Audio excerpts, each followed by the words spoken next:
In a world where the marks think they know better than the wrestlers and the bookers, the Fantasy Booking Institute exists to pretty much do exactly that.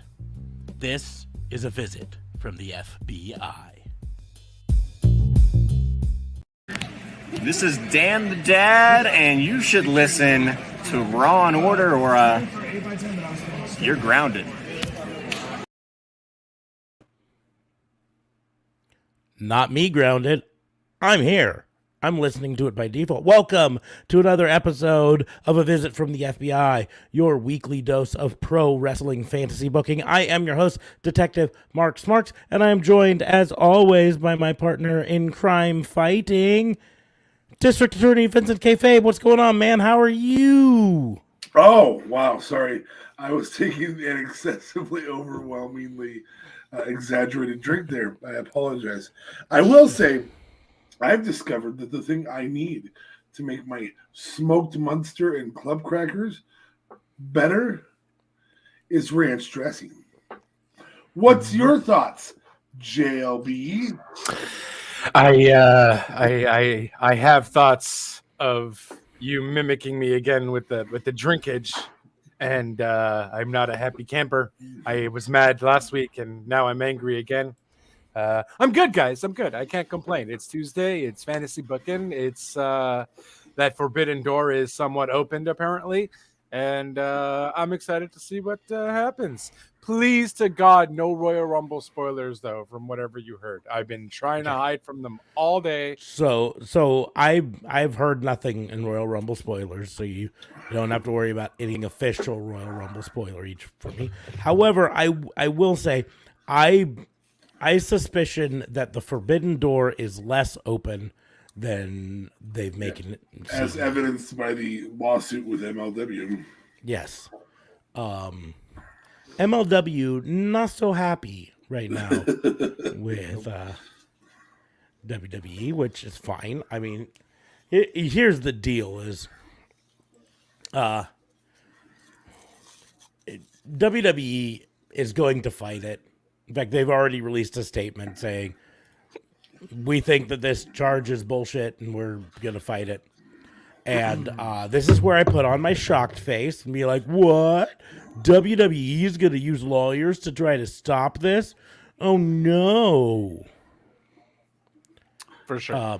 And in the end, yes, Vince McMahon has enough money to tie it up in legal for a very, very long time.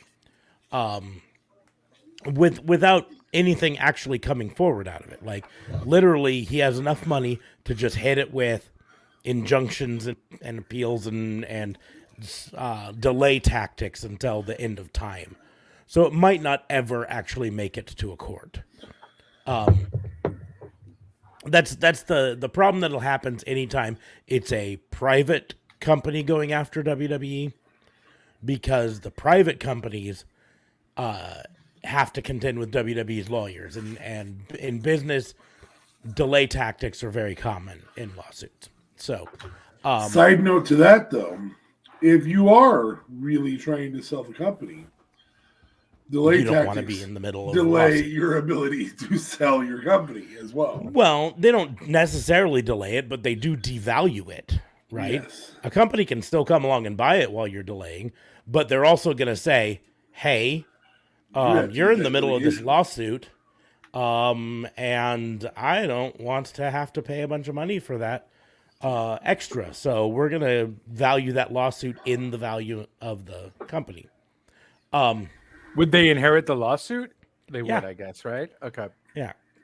Now there are certain things that could happen. You know, the new company could buy it and then go to the lawsuit and say, hey, you know, We'll settle out of court and move on. yeah, we're going to settle out of court. We're not going to admit viability of the lawsuit, or that we were the problem in the lawsuit, but we're also going to try to settle it because we just don't want it hanging over our head. They could also say, things like, hey, we're not going to say that we did this because we didn't, but the people who may have done that are no longer with the company, and we will commit to not doing that sort of stuff going forward, and yada yada yada. There's a lot of things, but again, just the nature of there being an open major lawsuit like this against them could make Disney be like, hey, we're going to cut a zero off of this check just because of the hassle we're going to have to deal with on this lawsuit. Right. Right. I still don't think it's going to be Disney. I think it's going to be Fox eventually. Fox Didn't want to pay for it before, but now Fox is proving the value. Well, their valuation, and Vince will be 5 years older the next time he talks to Fox about a contract. Yeah, well, the thing is, I don't think Vince is waiting till the end of that contract to try to sell the company, and so I also don't think I don't think Vince is the type of guy who admits when people who pissed him off by undervaluing his company are right, right? He says, here's how much my company is valued. They said no. I don't think he's ever going to admit that. I feel like he's the sort of person who would sell to another person or take it to their grave before they admit that the other company was right. So I don't think it's going to be Fox. I don't necessarily think it's going to be Disney, except for the whole Disney's got a lot of money and wanting it for the streaming service. To be perfectly honest, if it's anything, I think it would be Peacock. I think it would be NBC. Yeah. I think they would be the ones most likely to come and say, we want this. But they might then say, we want to eventually be the exclusive holder of WWE, which means at the end of your Fox contract, no more Fox. No more Fox. The interesting piece to that for Fox, even if that does happen, Fox now has some production experience. They have their own people involved. They're also very, very good at production of football and basketball and hockey and baseball and NASCAR. In fact, the most enjoyable set of NASCAR races is the Fox set of races. Not saying that has anything to do with Fox, but I can't comment on that at all. Yeah, I'm not a huge NASCAR fan myself either, but there is something to be said for NBC's inability to put on a good NASCAR race versus Fox's. And that means that Fox can go to, I don't know, an MLW, buy it out, and say, hey, we'll have this on Tubi, we'll have this on Fox Sports Streaming, and we'll go ahead and have it on a Fox network. Oh, and we have the primetime network television to make our product immediately huge. Mm-hmm. Yep. So and now they have 5 years in not so good story writing. Yeah. So the thing is, your point is well taken. I don't know if they would go to MLW, but they Impact, can choose. Yeah. Impact. God, I'm totally blanking on the name of the company. It has some performers. Well, yeah, but what's the name of the company? Access TV, but Anthem. Anthem Entertainment. They bought Impact Wrestling, and they're technically losing money off of it, right? Mostly because they can't really promote it on a channel that 90% of America doesn't get. Maybe exaggerating there. 50% of America doesn't get, right? Fox come in and say, we'll take that, Impact Wrestling off your hands. Here's a large chunk of money. $1 billion. Here's $1 billion. This is what we paid WWE for 5 years. We just want forever from you. Yep, we just want forever. But here's what's going to happen. Impact Wrestling is now going to have primetime Tuesday night TV. If they want.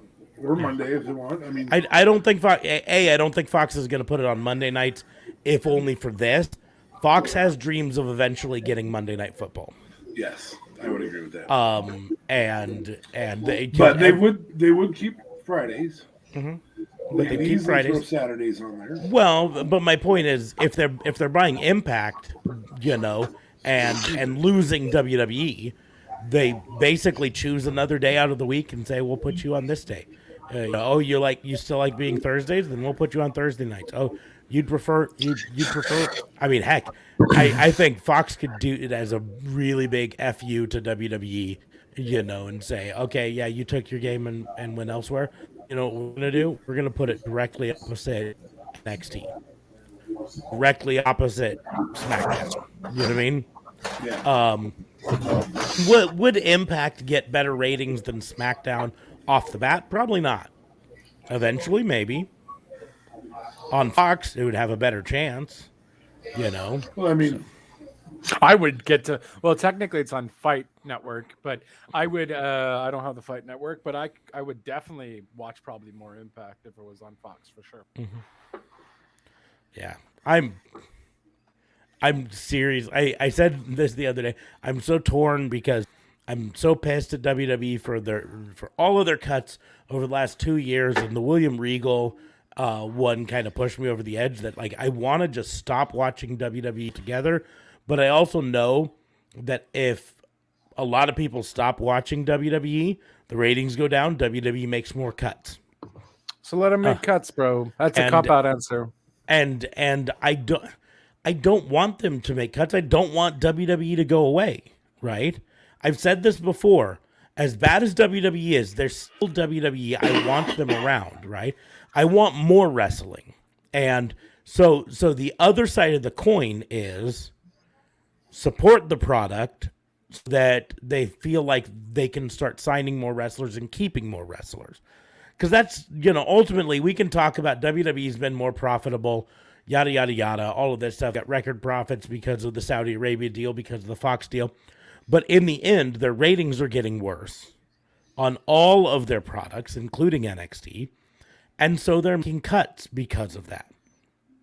So you can say they say they're budgetary cuts, but in reality, they're ratings cuts. They're like, well, ratings haven't been good enough, so we're going to lean up to try to keep the people that we think are ratings draws and get rid of the ones that we don't think are ratings draws.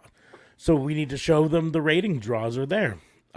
That being said, I'm really trying to figure out how I tell my wife that I want to start watching Impact Wrestling every Thursday night, in addition to Raw Monday nights, AEW Wednesday nights, and then I follow up with Tuesday nights NXT on DVR. And then Friday nights, I don't get to watch SmackDown because, about that, but AEW. And so also adding in Thursday nights is basically every night of the week, I'm going to watch wrestling. You don't get to watch anything, baby. I don't know if that's going to come snuggle with Bubba, huh? Yeah. Come snuggle and watch some TV. She's like, nah, you could have PVR all wrestling. You ain't watching anything during the week now. Yeah. She's like, yeah. Here's your 10-hour Saturday. Enjoy. I'm going to go to the mall. That's it. Exactly. No, she's more going to be like, excuse me. She's more going to be like, oh, you'll have plenty of time to watch your wrestling on DVR while you sleep on the couch. That's about the point. Yep. She's got a point. So, Mark, why do you look so tired today? I watched 10 hours of wrestling last night on the couch. Didn't sleep. Yep. Speaking of not sleeping, and this is not wrestling related, but I am going to do a quick wrestling related thing. The Raw and Order podcast is part of the Tactical Podcast Network, where they talk about all sorts of really, really different stuff. Some of it's in the Dicebox Slam, things like games and stuff. But the link is directly down in the doobly-doo, so go check that out after this podcast is over. We're going to get back to talking about wrestling after I talk about the fact that the national championship football game should not be played on a Monday night. You didn't miss much. You did if you stayed up for the whole thing and saw the second half where all the action happened. In the first half, it probably put your ass to sleep. Oh, I thought you more meant like, oh, you missed Raw. But No, yeah, you did miss Raw. But that's not why he was I angry. missed Raw, but I didn't miss it. Yeah, I don't think the national championship football game should be played on a Monday night. You play all of them on Saturdays, and for some reason, because we might mess up the NFL playoffs. No, you just ask the NFL if they'll go a couple hours earlier so you can cap off that Saturday night and the middle of their first playoff weekend with a national championship game. Yeah, you can play a little bit somehow or nice, another. don't play all the way nice. It's stupid. I want to sleep. I'm not going to bed at midnight because I watched Georgia beat Alabama, which is exactly what I did last night after I fell asleep. Well, again, you didn't really miss a whole lot on Raw, so I know. Don't worry so much about that. I get it. This is back. Frankly, I've stopped caring about football national championship. About Since your team's not in it.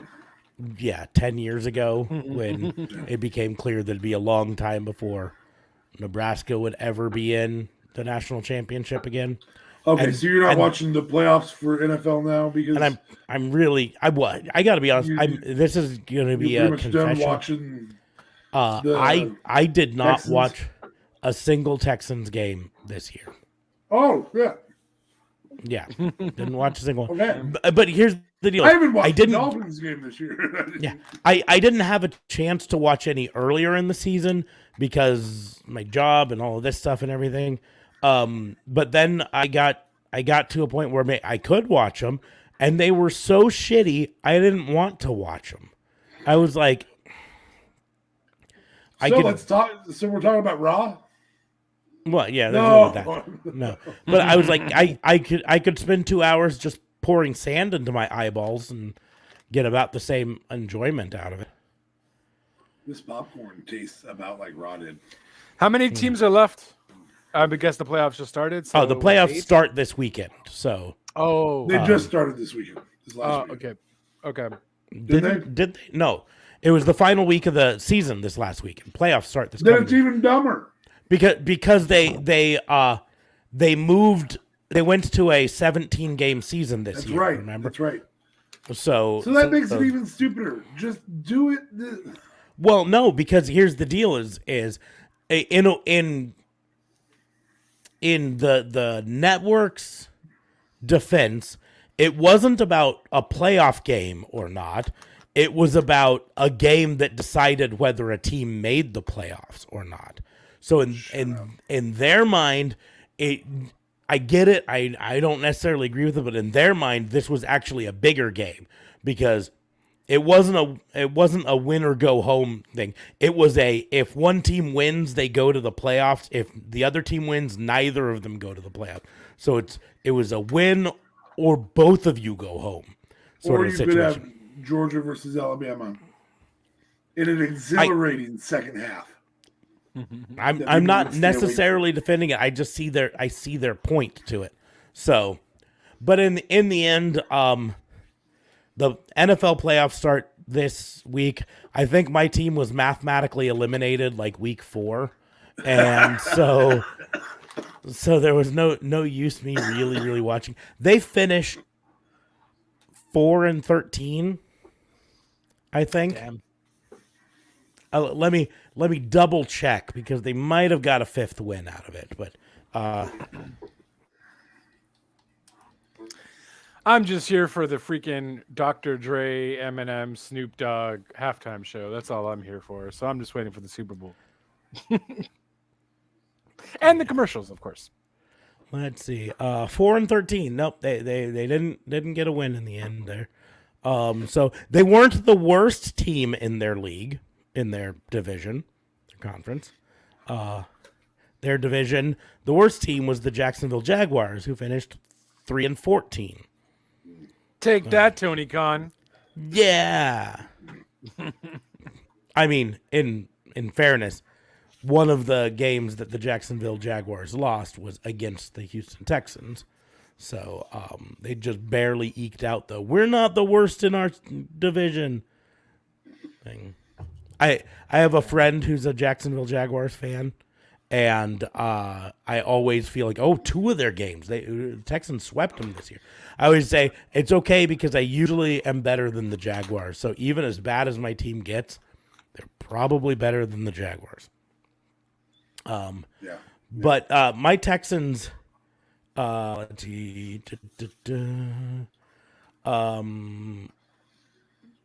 won their first game and then lost, got skunked by the Bills, 40-0. The Bills. 40-0 to the Bills, right? I feel like this FBI might be the random episode that you've been wanting so long badly. Almost got skunked by the Colts a couple weeks later, 31-3. Right? The Dolphins were able to get a 17-9 win. That was the start of the win streak. Then later they did get skunked by the Colts, 31-0.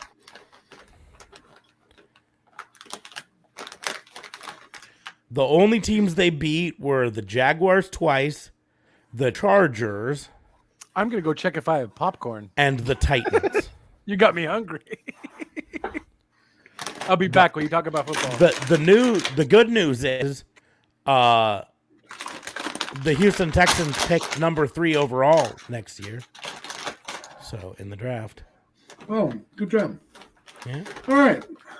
that's super cool. So now that he's gone, let's talk about Poutine without him. Yeah, fucking poutine.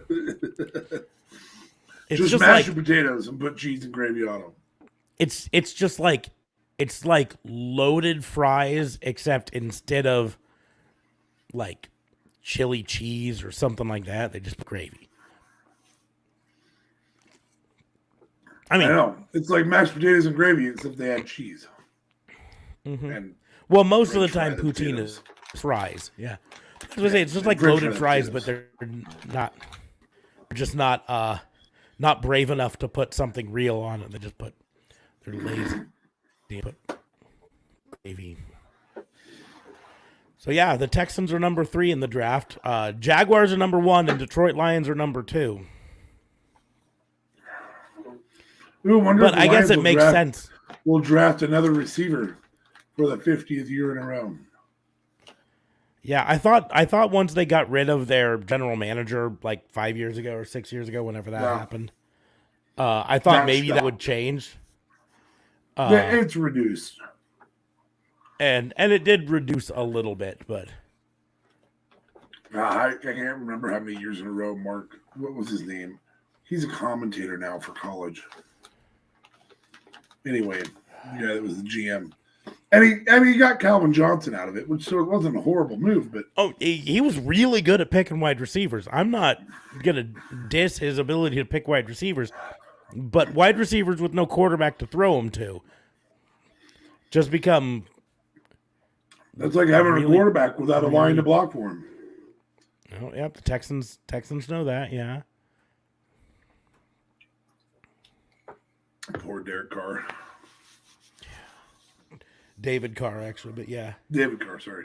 Yeah, Derek Carr didn't do a whole lot better at the Raiders for a while, but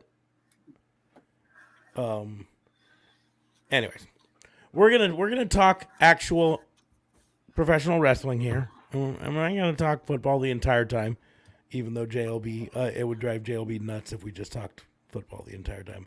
I almost want to do that. Oh shit! I'm sorry, I was checking something. I didn't do that on You purpose. Take shit away. You get a little bit of power and you just let it go to your head. No. You can change that up on the screen. I didn't know that. You can change what? You can change the layouts. So you can go to solo layout by clicking on their person up top Mm-hmm. on the 3 dots. Yeah. Pretty cool. Here, let's look around JLB's room real quick while we're waiting for him. Let's see.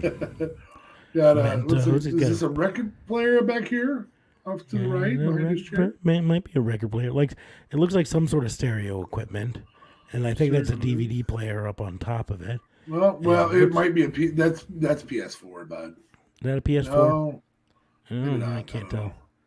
Are these old school CDs? Maybe 8 tracks to the side here Yeah, on the shelf. I wish I could zoom in. Well, you can zoom your whole screen. Well, I wanna No, zoom it shrinks my- it back up. That's right. See, That's just mean. which will get pan, like enhance grid 42. We can- He doesn't use sheets on his blanket, on his batches. Apparently not. Either maybe he's changing them. We'll give him the benefit of the doubt. Yeah. And then the remote laying there. Yeah. He's gonna, if he listens to this later. Oh, here he comes. We'll put it back to normal. So anyway, how's it going, guy? You're muted. Here, let's turn your audio on. Were you just looking at my room? Is that what you were doing? Yes, we were. It's very messy. You don't have to look at the room. Do you need some sheets, bud? We'll order you some sheets. No, no. I have sheets. I did the laundry, and then I hate making You're the right. bed. I did the laundry. I just hate making my bed, and I put the pillowcases on. I'm just awaiting to not be lazy to put on my sheet. That's all. Fair enough. No. That's my story, and I'm sticking to it. I had No, no that's popcorn. So disappointed. No. So we'll send you some ranch dressing, some popcorn. We did have a little conversation about poutine earlier that you missed out on. So I haven't had it put in a hot minute. Putin. Putin.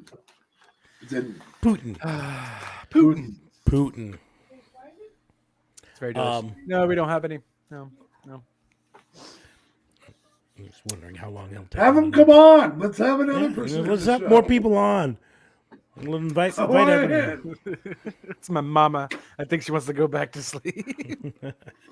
All right, so fantasy booking. What's up, guys? What's happening? What do we fantasy? So looking yes, for this tonight? is our fantasy The booking weirdest episode ever. episode. That's what we're- And that's a 28-minute long intro of us talking Putin and professional football and college football.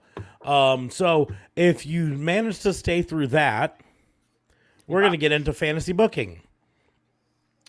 This is our fantasy booking show. The rules are usually pretty simple. We challenge the others to book some unknown and often unlikely scenario in the world of professional wrestling. We do not discuss them in advance, mostly because we haven't thought of them yet. Still haven't. Still waiting. We've already done all of the other stuff I normally talk about, so let's just get straight to the fantasy booking section of it. I open the floor up to the others if they want to start or if they want me to start. I'll All right. start. Okay. You going to go first? I don't think mine's gonna be good, so I feel like I should just do it right off the bat. We're going to buy you some time to think about it. I think Mine's that going to be horrible, but it's Okay. going to reference the other night's conversation Mhm. where JLB was trying to get out of the show. It's also going to be relatively short. I want each of you to pick your favorite domestic food, the food that your country is more known for. Smarks, unfortunately, you are going to be pigeonholed into ranch dressing. And have a battle royale for the ranch dressing Championship. battle royale, whatever it may be. In Canada, you may have the Putin battle royale. You can make up what the stakes are. You can make up the whole thing, but it's going to be based on. It could just be a sponsorship, like randomly having pizza at the side of a match, and then they throw it out to the fans, and Otis gets pissed off because he wanted pizza and didn't get any pizza. Almost is like, I don't want pizza yet. You know, you can have all that. So you're going to have Smarks. You're going to have ranch dressing. JLB, you're going to have something Canadian. I mean, Molson beer. You've got two things. You got Putin and Molson beer. And Canadian bacon. It's ham. It's bacon for us. Okay. You don't even get like Swiss cheese. Don't you know? That's Swiss cheese is not Canadian. I know it's Switzerland. Buddy. Yeah. And they intentionally pay mice to eat holes in it. It's not bubbles that develop in the fermenting process. Nope. Yeah, no, it's not. If someone tells you any different, they're lying to you. Uh-huh. I'm gonna So pull away. we're building just the brand of it, what Yeah. kind of food it's gonna be, and what kind of match, and who are the people, or just the You branding. get the whole of it? thing. You can have the stakes. You can have the brand. You develop the match. You develop why they're having the match. Where was it? Popcorn. Popcorn. Excellent. I No, wish I'm I had a having- woman that loved me Oh. or a mom. Oh, Well, that got Jesus. dark. That got dark real fast. Oh, Apologies. I think most of our fans know, though, that my mother passed about 9 months ago. So That's still very. Oh, damn! I was not expecting. the part that makes it dark is that my dad passed about 3 weeks ago. So just constant depression meter is like. yeah, this is how I cope. Fuckers, deal with it. All right. I'm gonna go So- cry while you guys book this shit. So this battle, that's why you turned this camera off. So this 10-man battle royale is brought to you by La Belle Province. Okay. For those of you who don't know, La Belle Province, yes, it's also Quebec and whatever, but it's also a hot dog joint called La Belle Province. And they have, hot dogs, hamburgers, poutine, all that. So They it's have brought to you Putin by there? Putin's everywhere, bud. Putin's everywhere. Just apparently not communicating well with your president. Vladimir is everywhere. Yeah, Putin. Well, that explains why we've had a hard time tracking him down in Russia. Is he's in Quebec. Quebec. So you are gonna have a 10-man battle royale where you have bowls of poutine around the ring, and you have one giant fry. You have like a fry belt, okay, on the top of the I don't know, thing that holds the belts. Okay, so you have to go get this giant fry. Not only do you have to go get the giant fry, though, you have to. No, that's not really gonna work. Yeah, you just go and get the giant fry, but the ultimate goal with getting the fry is that you also have to then try and dip that fry in gravy. And obviously you have 9 other people in the match, so it's not gonna go so good. It might take you a while, because guess what? No one's gonna let you dip that fry in gravy. And the winner who dips that giant fry in one of those bowls around the ring with gravy will win a lifetime supply of poutine.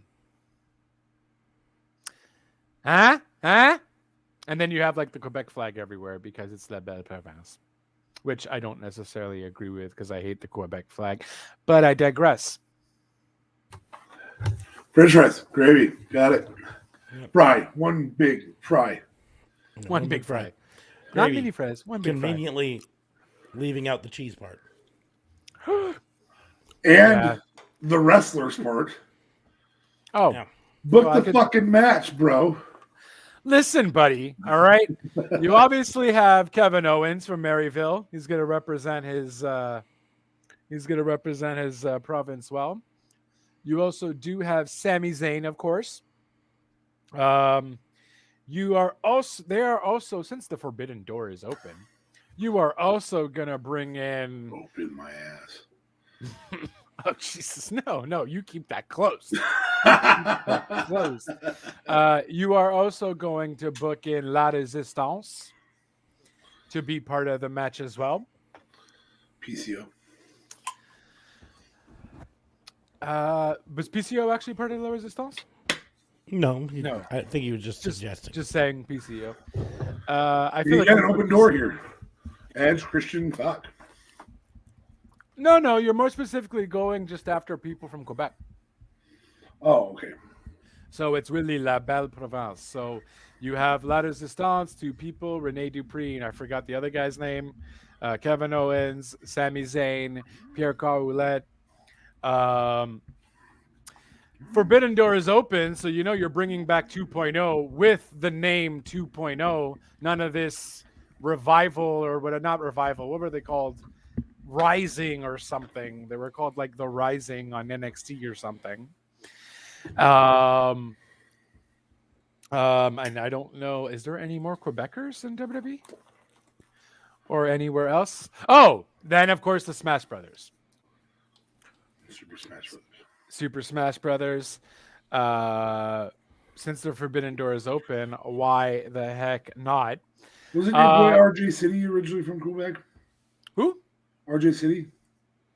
Didn't you say that at one point? I don't think so, but I'll check here. I thought JLB had told us that. I wouldn't have known that. Yeah, well, it's okay, whore.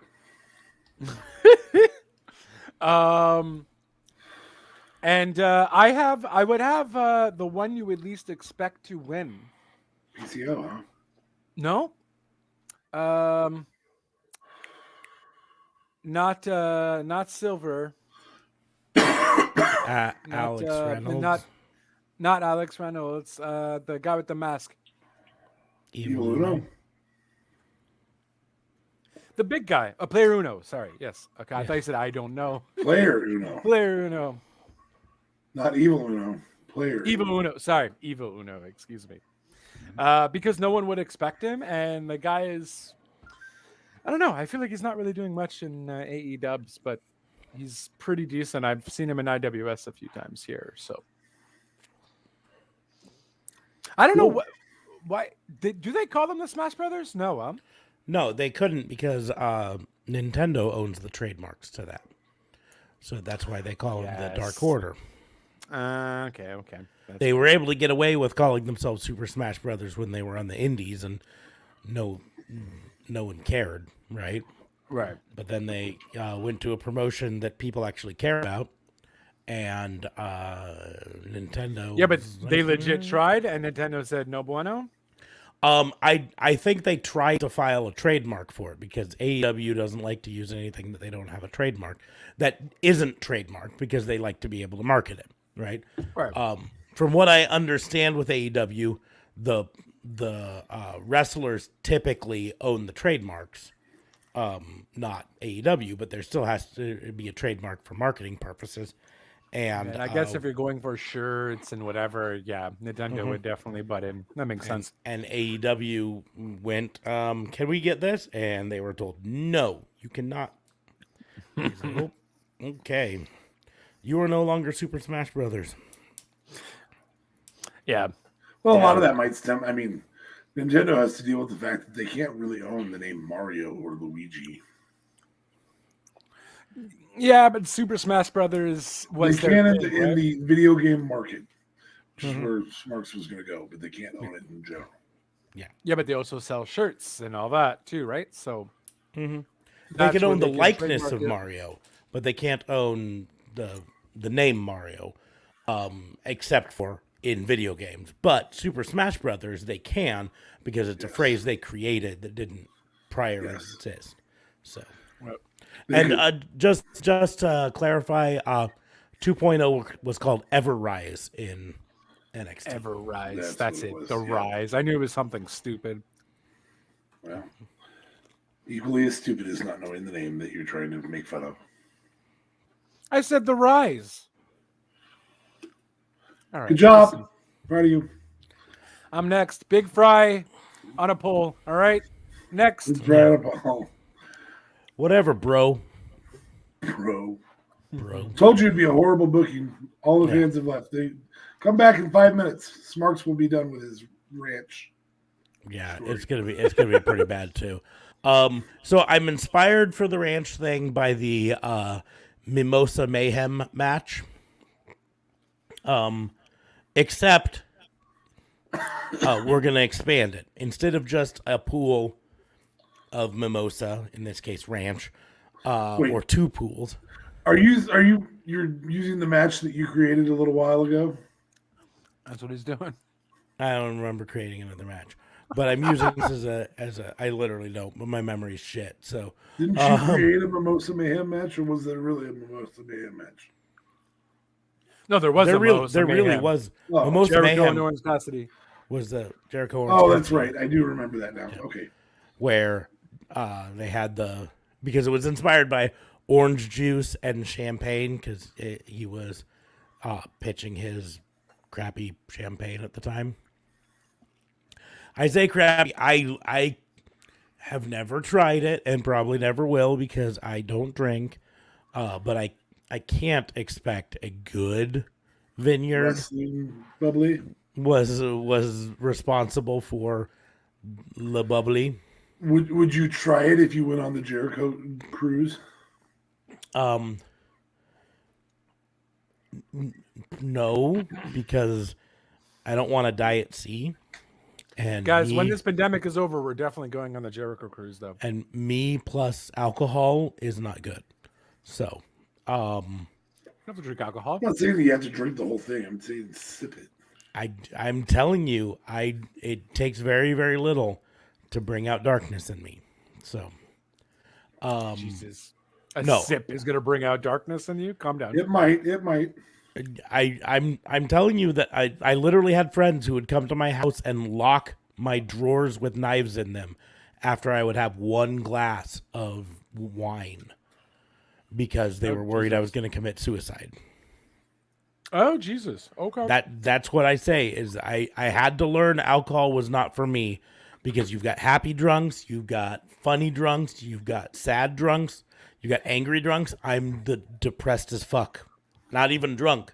One glass, So, probably not. That being said, right now I think in the middle of a pandemic, with cases on the rise again, now's not the time to be really thinking much about cruises. It's like when it's over, though. floating definitely- plague factory Absolutely. is what they are. Anyways, but no. So, anyways, this is going to be based off the idea for the Mimosa Mayhem match, but it is not going to be Mimosa Mayhem. It's going to be the Hidden Valley Ranch Bowl. Yes. And In instead of Omaha at the Ranch Bowl. yeah, but instead of two, because I think there were two pools of mimosa, we're gonna create a special moat of ranch around the ring. So it's on all four sides except a drawbridge to get into the ring. And the combatants in it are the match is going to come apart based on a feud between some New York-based wrestlers and some not New York-based wrestlers as to whether ranch belongs on pizza. The New York wrestlers are going to be like, ranch doesn't belong on pizza. Ranch And the does other belong ones- on pizza, though. And the straight other up. ones are going to be like, ranch is delicious with pizza. So because of that, I'm really thinking that this has to be an AEW match. And Eddie Kingston has to be one of the New York-based wrestlers. I'm just trying to decide whether I want it to be a four-man match or a one-on-one match. I think a Oh my four-man God. match. Eddie would be Kingston best. could literally sell this argument. I'm And telling Eddie ya. Kingston versus CM Punk would be pretty badass. Chicago pizza versus New York pizza. I'm pretty sure. Chicago style is one of the few styles that actually has the ability to say, "Don't put fucking ranch on this, huh?" Well, and I mean, I could go into Jon Stewart had a big rant at one point about Chicago style pizza. And he said, it's not even the worst pizza. It's not even pizza. It's a fucking casserole. With the spaghetti sauce on top. And so, That's legit. It's a cheese casserole. you can't really argue with that, right? So let's see. I'm thinking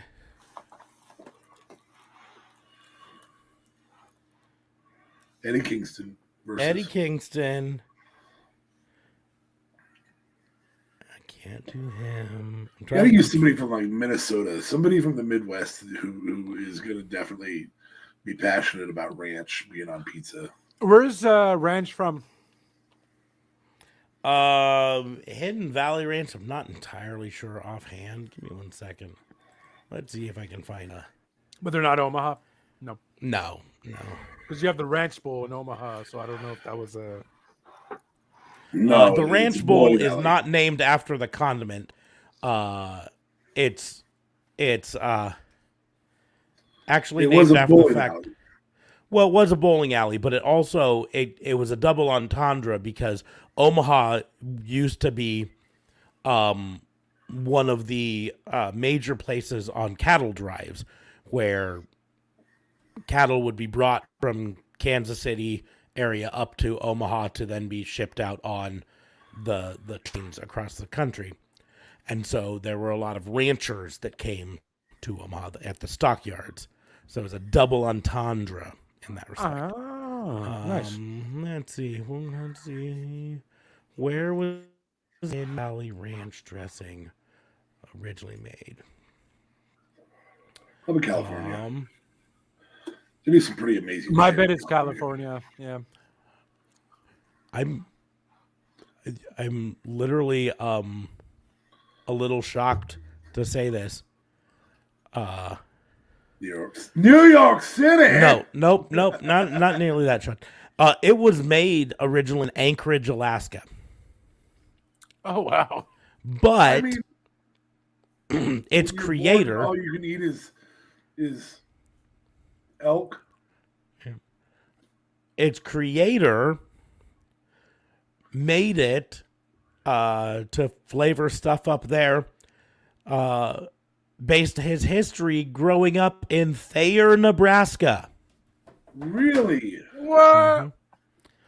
And I did not Ding, actually ding, know ding, that ding, part. ding, ding.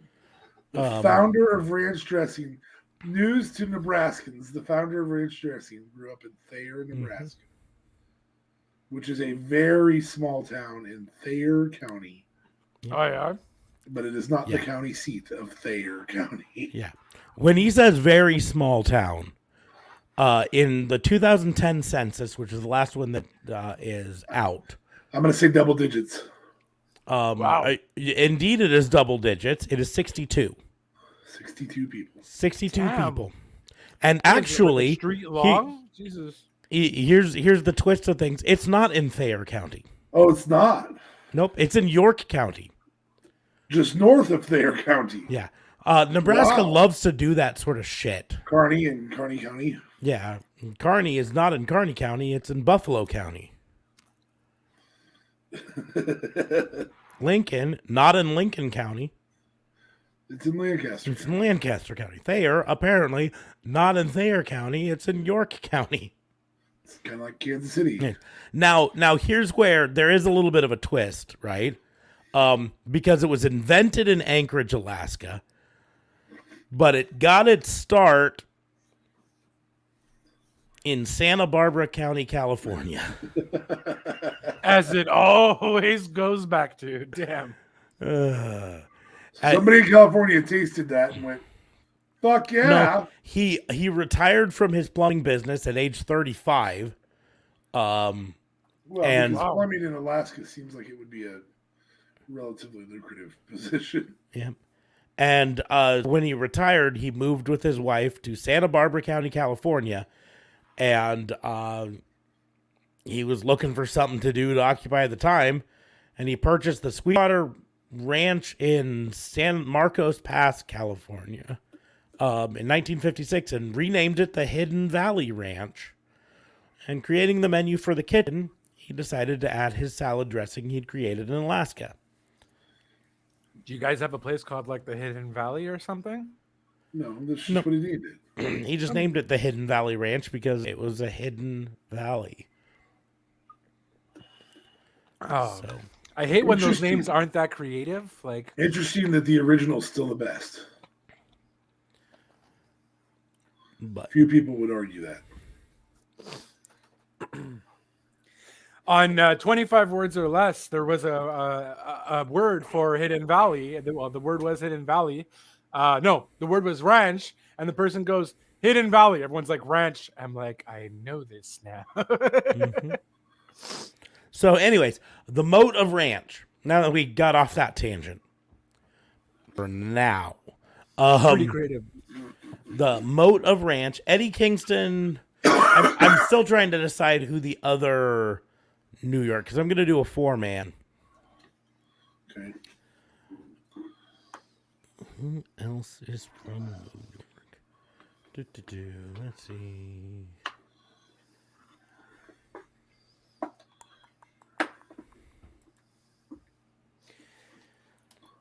Is Ruby Soho from New York? No. I think she's from Detroit, if I remember right. We'll look that up later. Don't look it up, Smarks. I'll look it up. You're Yeah, on you screen. can look it up. You keep working. I'm still looking for New York raised wrestlers. Here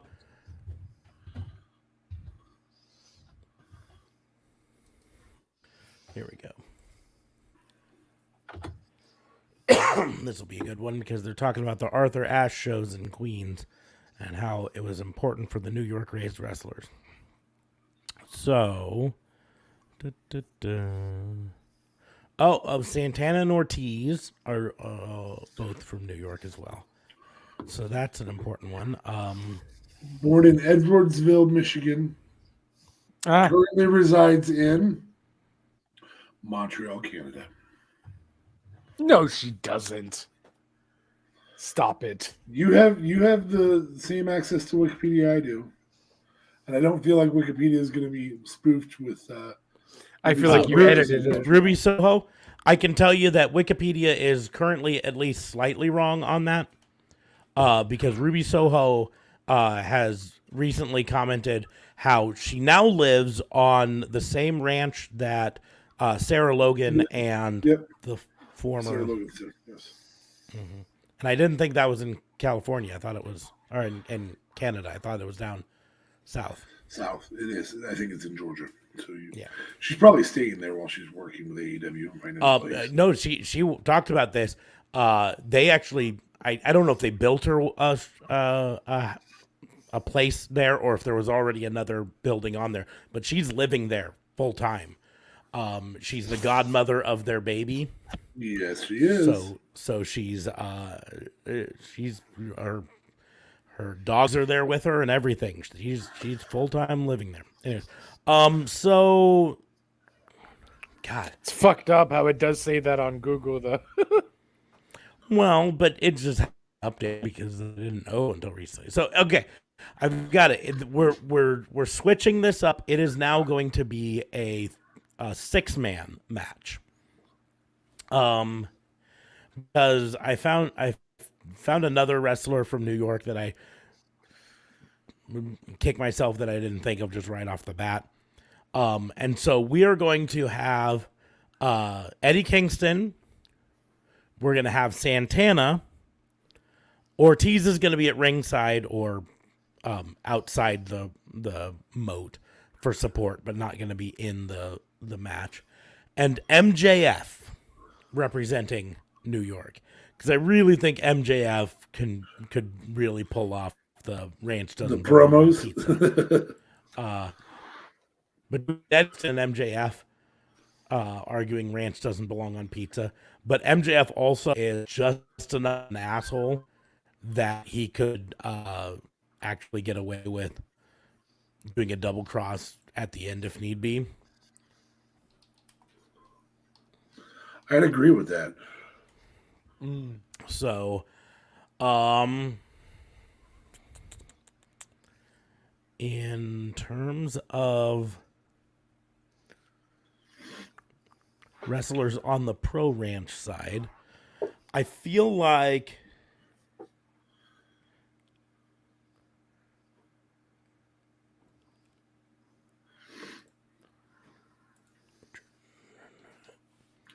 I think you could use a rancher or say a cowboy.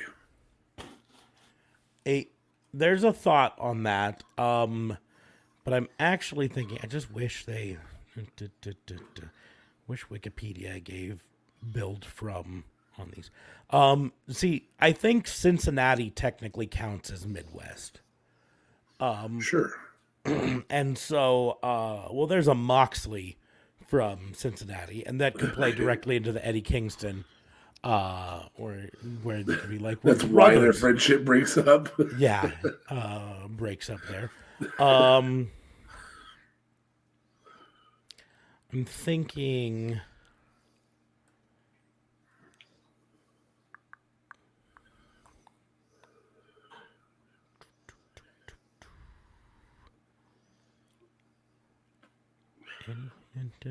Moxley. I want to pick some people that are not overused. Brian Pillman Jr. He's from Cincinnati as well. He's from Cincinnati, and I thought about that, but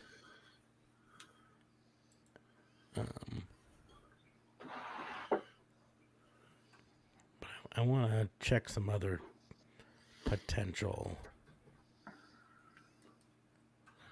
options before I go with him.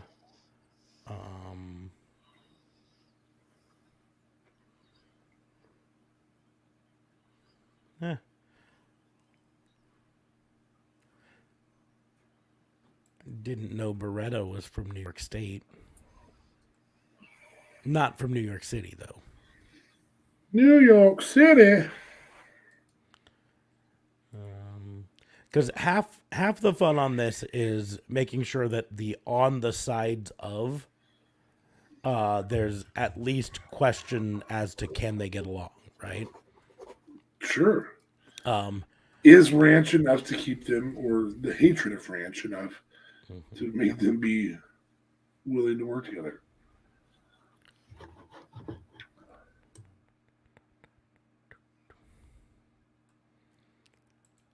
That's interesting. You click the Wikipedia page for Allen Angels, and it just takes you to the listing of the Dark Order.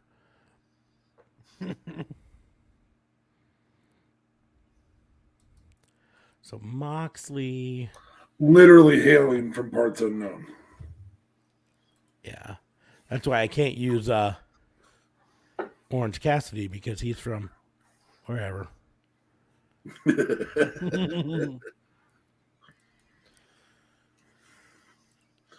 I mean, technically I could, but I also don't think stoner gimmick as well, pretty easily.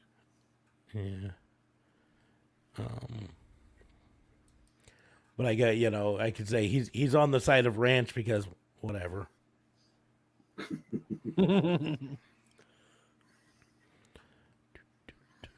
I guess Brian Pillman's gonna have to be one of them. I'm not seeing a whole lot of jump out at me yet. There's got to be a good Midwesterner in there. I mean, if we include Chicago, then I've got Colt Cabana and CM Punk. But other than, I'm halfway down the list. I'm not finding a whole lot of people from New York State. And then a bunch from California. And I'm trying to avoid California because, man, fuck California. Wow. I'm a little bitter because at my current job, I have to deal with a lot of California right now, and it's a whole lot of shit.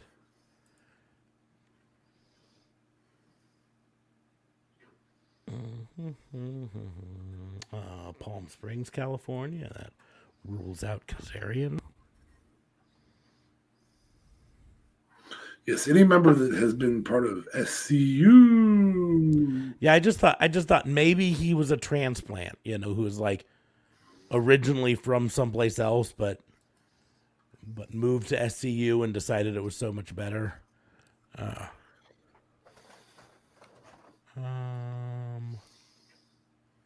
Nope, New Jersey. New Jersey. Was that was your Jersey accent? That was my Jersey accent. Okay, just Oh. checking. I mean, impressive. Yeah. Or- Did I you mean, know why don't you Kyle check your O'Reilly's from attitude British up to do it? Columbia? Oh, I did not know that. Nice. Now you do. Kyle O'Reilly, nice. He You know who seems else very is- he seems very silent and reserved. He's definitely he's like from or he resides there. From Brum. Born in. Oh, yeah. Seems like a fellow Canadian. You know who else is from British Columbia? Do Do tell. Our world famous, world champion Indian descent, one Jinder Mahal. Mm-hmm. Yeah. Oh yeah, I did not know that either. Huh. Yeah. Maybe if So I I'm saw ge- him on TV, I would hear it every once in a while. I'm gonna include a Texan on the list. I think that's a good move. I think that fits well enough. Lance Archer. So Mox Pillman, Lance Archer versus MJF, Santana, and Eddie Kingston in the Ranch Bowl. Maybe at the Ranch Bowl. But it'll be Ranch. And then it's gonna I think we have to have a twist on the rules. It's gonna be an elimination match, right? So one winner in the end. But you can be eliminated if your on-side ranch doesn't belong on pizza. You can be eliminated by going into the ranch, but not by being pinned or submission. But if you are on side ranch does belong on pizza, then going in the ranch doesn't eliminate you, but pins or submission do. That's interesting. Nice. Okay. I feel like people would forget this though while watching the match. Oh, no, because that gives you plenty of room to remind them. Like, you can immediately, not immediately, but like the first ranch elimination can be Santana, and he can be eliminated because Brian Pillman literally spears him into the ranch. And then Brian Pillman gets out and wipes as much ranch off as he can and gets back into the ring because the announcers will be like, well, just to remind you, Brian Pillman not eliminated by being in the ranch because he is on side. Ranch belongs on pizza. Nice. And then, of course, You're repeatedly getting through the pretty match. good at these. I have to admit, you're getting really pretty is. good at when I throw you these fucking stupid curveballs. They take a little long, but other than that, you're getting pretty good at them. Bud. Well, they take a little bit of thinking to do, but unfortunately, my brain is good thinking sometimes. But in the end, of course, me being from the Midwest, Team Ranch Belongs on Pizza is going to win.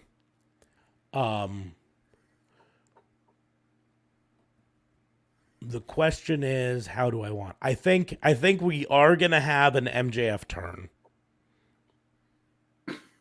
Not because he necessarily believes ranch belongs on pizza, but more because he hates Eddie Kingston and Santana so much. That I think he's gonna be the one who eliminates Eddie Kingston by knocking him into the ranch, leaving it being MJF versus the remaining, at the time, let's say 2 ranch belongs on pizza, Moxley and Archer. Lance Archer, yeah. And then Lance Archer, maybe MJF is able to sneak out a pin on Lance Archer by knocking Moxley into the ranch. But then Moxley is able to come in, and MJF tries to pin him, but he can't because he's covered in ranch, and he just squiggles out and then throws MJF into the ranch. Ranch belongs on pizza wins. What? Come at me. I agree with you. I'm on Get your in the side. comments. Especially if it's Little Caesars pizza. Well, I mean, you need it on Little Caesars. You pizza. need it on this Yes. pizza. Yes. Legit. All right. Well, that was fun. I'm going to bring my cam back up. There we go. JLB, you're free to come back in whenever you want. There you are. Oh, whoa. Hey. Last time I looked at you from this angle, there was some ranch involved. It was in my beard. Do I have popcorn? No, I don't have popcorn on my beard. No. It's too dark to tell. Okay. All right. So mine is not going to be fun, and I'll go back to my room so there's better light. My apologies. Are you going to turn on your mic there, bud? Yep, it's back on. Sorry. Really quickly, I just have to say, before JLB does his challenge for us, that I am enjoying not being the only one controlling the cameras right now, because I don't have to think so much about camera 1, camera 2, all of this stuff. Someone else can do it for me. Yeah. Well, I think once you're the one who throws the challenge out, you can throw people on there and pull them off. And so long as we don't turn off our cameras without giving somebody some warning, I think we're good to go. That's okay, guys. So I'm debating between. All right, I'll do this one. So we saw almost a superhero turn heel. We saw almost a superhero turn heel, and then we saw Alexa Bliss in a therapy session, still as Fiend Bliss. So we originally thought, okay, Alexa Bliss, or I at least originally, Alexa Bliss was maybe gonna be in that segment where Rhea Ripley and Nikki were fighting. Alexa Bliss come out would have been the perfect timing to do so. So I ideally think that now WWE is going to mess it up and potentially might keep Alexa Bliss as Fiend Bliss. But the booking is in your hands. What would you do with Alexa Bliss after this week's Raw? So now it's in your hands. That therapy session happened. She went a little cray-cray. But now Vince is like, guys, I'm not doing it anymore. Officer Smarks, DA Fabe, what would you do? How would you fix this? Or am I going into the right direction? You want to go first? Yeah, well, I'll give my opinion first. I don't know if I've got a thing. I honestly don't know how you fix it, because I think they messed up with keeping. This was your out to bring Alexa back as the Alexa that we care about. And I don't think these therapy sessions, I don't think they ever were going to lead to her becoming becoming the old Alexa again. I think it's just Fiend Alexa minus powers now. And I, like I said, I don't know how you fix it. What you need to do, if you're going to do this in any way, shape, or form, is and keep going this way, is you need to immediately bring Alexa into the Nikki Cross storyline. Like you said, that this was their chance if they wanted to, is have either her Stop come out it. I swear to God. You got serious background noise, dude. Do I? Yeah, you did. Now you don't. but you have Alexa come out and befriend Nikki again. Now that Nikki's embraced the dark side, you start giving Nikki a different look to her outfit, make it a little darker, because she can't be a heel superhero with pretty pink butterflies on her outfit. Doesn't work. The fuck she can't. That would be awesome. Well, they're going to, but this is what I'm trying to book it so they don't. Okay.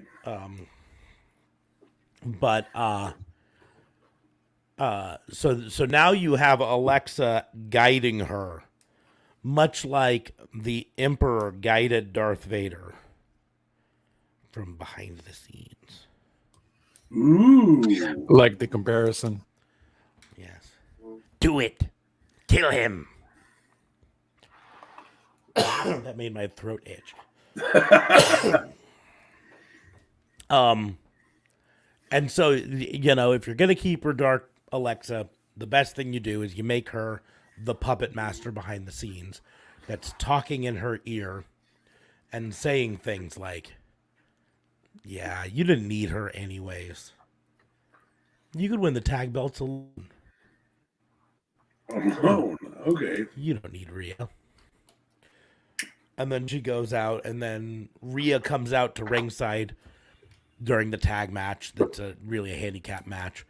And then Alexa somehow or another manipulates it into looking like Rhea cost her. Things like that. Eventually leading to a team up on screen with Alexa and Nikki Cross. The only thing I can say for certain you do not do is no fucking talk show, no moment of bliss Right. ever again. See, Especially with the Edge's show and freaking Miz's show. yep, I'm so angry about it that I'm shaking my whole desk and making my whole That mad. not mad. Fucking hate chat shows. I don't care who's hosting it, whether it's Miz hosting it or Edge hosting it or fucking Alexa Bliss. I'm done with them. It's one of the few things I can say AEW has done far superior to WWE in every respect. Is Well, they haven't done one, right? they haven't. That's my point. You don't do them at all. We don't need to see them. They rarely do contract signings.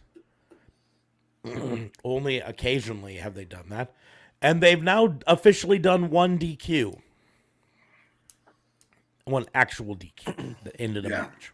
Yeah, that was kind of cool with Yeah. CM Punk coming in and Yep. It You made lose. the DQ matter. Right. It also made DQs seem real, that they're going to actually DQ someone if they blatantly see you interfere in a match. So they do use it now occasionally. But the biggest thing is it affected the match. Anyways, but we're not talking about that. This isn't WVU. So I think eventually, though, you have to have a redemption story for Nikki as the hero, and you have to have Alexa be the true villain. And so I think Alexa uses Nikki to manipulate a championship match for Nikki, and then Alexa finds a way to manipulate it so that Nikki can't do it, and Alexa takes her spot and then wins the Raw Women's Championship. In a betrayal of some sort, but that betrayal leading to Alexa becoming champion at the expense of Nikki, which then sets up a feud with Nikki where Nikki can be like, you used me to get the championship. And Alexa can be like, fuck yeah, I did. What you going to do about it? You think you can stop me? And this is not Fiend Alexa, though. This is regular Fiend Alexa? This is Fiend Okay. Alexa. They're stuck with Fiend Alexa. And in this scenario, they've done it. They keep it. But that's fine because Fiend Alexa can be like you knew I was a snake the whole time. just hiding in the grass. You know? Yeah. Is it the tale of the scorpion and the frog? You knew I was a scorpion the whole time? Yeah. That's, I don't know what I would do. I don't think that necessarily fixes it in the thing, but the rules you gave us we're stuck at this point where they've already had this. So you continue to have the therapy sessions with Alexa to maybe sell to Nikki that she's trying to get better. right? But in the But end, Nikki's a heel. Why would Nikki care that she's trying Nikki to still get thinks better? she's a superhero. That was the whole thing when she's Okay. walking up the ramp. She's like, superheroes don't need friends. Okay.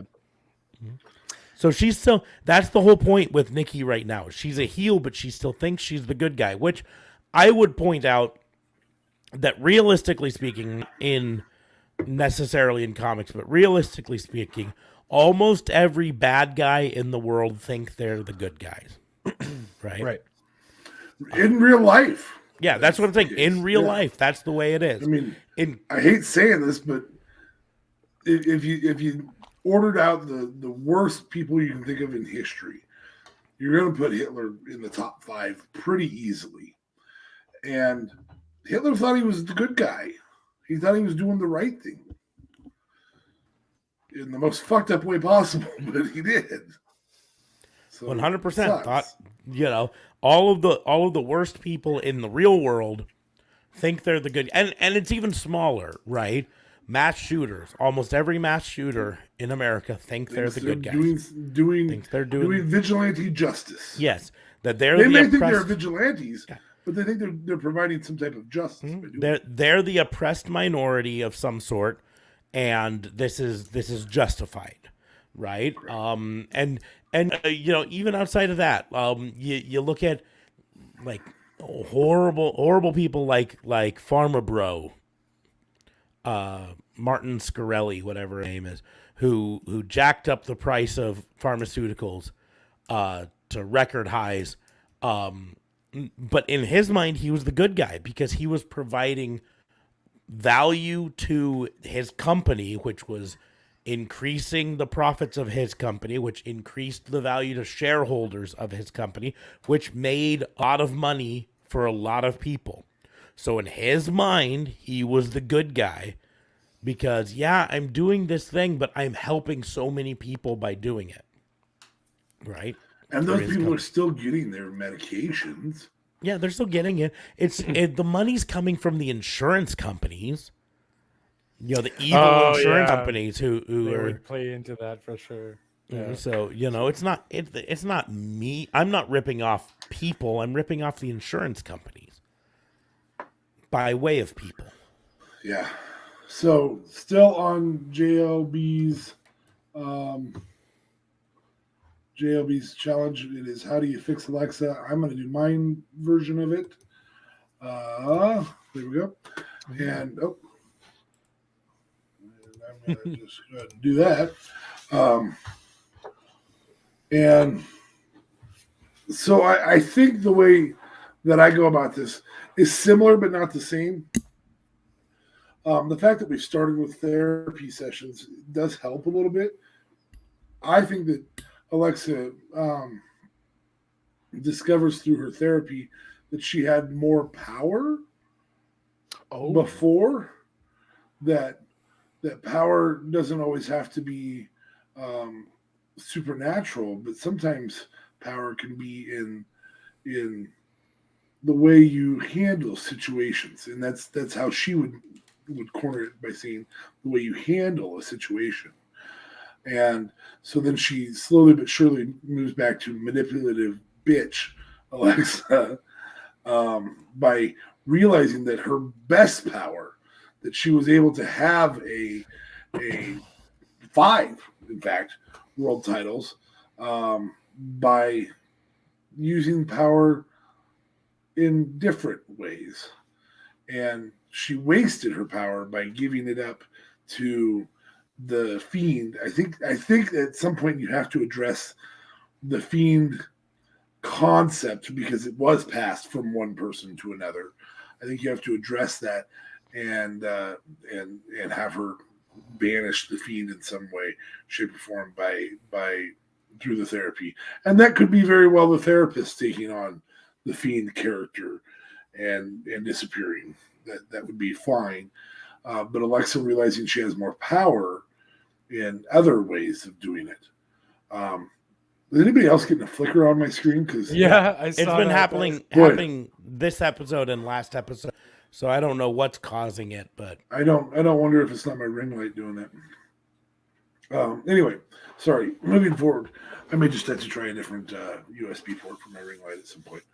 Mhm. But it's kind of freaky that we're talking Fiend and it happens. That's a little creeped out by it right now. Creeped out. We're having Anyway. a seance as we speak.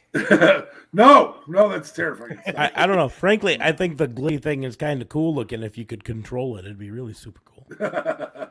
So she gets back her true power, her root power, and rolls into a manipulative role with Nikki ASH, with somebody. We've seen her see somebody and it flickers. And we see her maybe use we don't have Nia Jax anymore, but any number of people. Shayna Baszler would be a good move. Zelina Vega would be a really good move because she's the queen right now, so you can have her kind of play along that role, and again manipulate her way into a title shot and win the title through that same manipulation. I think, unfortunately, that WWE would go with what they know from that, and unfortunately, I think they would use Doudrop for that. I think that's a horrible decision, mostly because it regulates Doudrop to being don't injure people, Nia Jax, and that's not the right role for Doudrop. She's much more talented than that. But unfortunately, if they did follow that path, I think Doudrop would be the first target, and Doudrop would then have been manipulated by two women, and I think that'd be a horrible decision. So I think the next move would be to manipulate through her real power, not her fiend power, but her real power, cheerleader, manipulative bitch Alexa, Shayna Baszler, or like I said, I think Vega would be a really good move because she's the queen right now. So Vega could take the fall, and I'm the queen. I get a title shot anytime I choose, or I can name any title I want, or whatever it may be.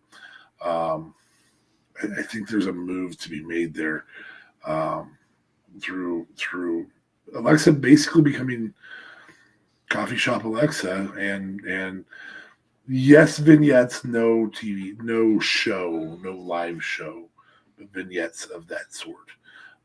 You can even do the show on the internet, but not a real show, not a show in the middle of a show, not Inception wrestling. Yeah. So that's how I would go about it. So similar path, not the same. Mine is having to revert back via the therapy sessions. Do we know who that therapist is, by the way? I didn't recognize him No. offhand. No? Okay. It'd be fantastic if it's the person who does their little internet tidbits, that gal that did it, but it's not. So It's not. Well, they had previously, like years ago, had a therapist that showed up occasionally. It definitely wasn't that guy. I can't remember what's his name. I can't remember what it was. oh, that's a great like I name said, for a wrestler. Doctor What's his name? Oh my gosh. So, anyways, Anyway, are you that's- done with your? Yeah, I'm done with my challenge. Okay, I just wasn't sure if you were done or if you still had more to talk. So So your turn to challenge, bud. my turn to challenge. Okay, I am sending both of you in the private chat a link. Ooh. Go over to the private chat So- to do this. So go to the private chat and open that link because it'll help you out in this. So in the real life, in real thing, we know AEW is now 3 years old. In fact, just the other day was the 3-year anniversary of their official announcement thing, right? We expect that most of AEW's original contracts were probably 3-year contracts, right? Okay. Tony Khan has gone on record saying that he prefers not to cut wrestlers but he prefers to instead just not re-sign them after their contract is up. We saw this actually with Big Swole. Yeah, apparently that's what happened with Big Swole.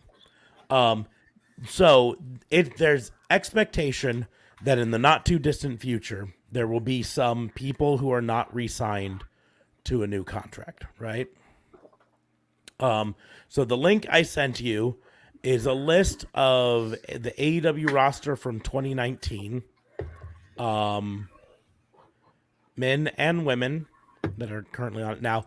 You will notice that this includes some people who have not been have already left the company for reasons, right? But this list is from 2019, and it features most of those. I want your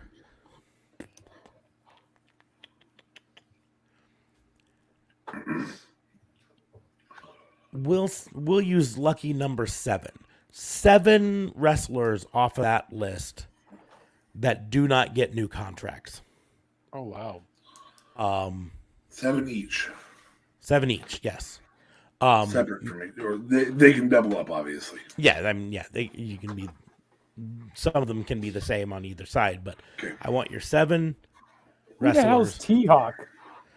T-Hawk, L. Lindemann, and Sema were, and I think Takahiro Yamamura. They were. What were they? Was it called? Strongheart, the Chinese wrestling group that Oh, that yes. AEW. Okay.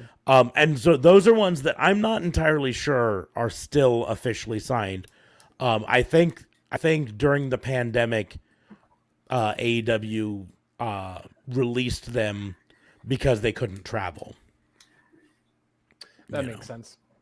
I mean, it's pretty simple on that. I mean, in the same respect, if you go down to the women's roster, Sadie Gibbs got released for basically the same reason. She couldn't travel. Bea Priestley got released for basically the same reason because she was stuck overseas and couldn't travel. Oddly enough, Yuka Sakazaki couldn't travel. She was released and then brought back. So, but that's why I think 7, because here's the deal. In the end, there will be some people released. If this happens, there will likely be some people released that surprise us, right? That we think, oh, you definitely would keep them around. And we've talked about this during the WWE releases, that eventually there will be some people go the other way, not from WWE to AEW, but from AEW to WWE. So, so that's it. I want your 7 wrestlers from this list that do not get new contracts. All right. I'll go first. Are you ready? Mm-hmm. Okay. I'm going to bring them up here. And I'm going to say Takahiro Yamamura, Sema, T-Hawk, L. Lindemann. There's 4. I But like I they're said, not- I suspect those were already gone. So that's Oh, 4 that yeah. have already been gone. So we don't get to use the ones. We that don't are get to gone. use the ones that are already gone. Fuck. I was Yeah, saying, that I makes it only tougher. had to come up with like one here, man. In relationship, it also means Kylie Ray, Bea Priestley, and Yeah. Sadie Gibbs, and the women are also not, and Aja Kong's not. And that was your comment. Okay. Can we remove them from a wrestling role if they're in say other personnel down below? Yeah, because the way AEW does it, they've got wrestling contracts and other contracts.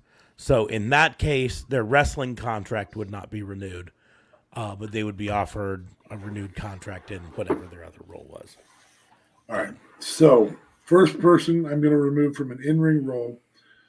I believe that they're prepared to remove Billy Gunn from an in-ring role.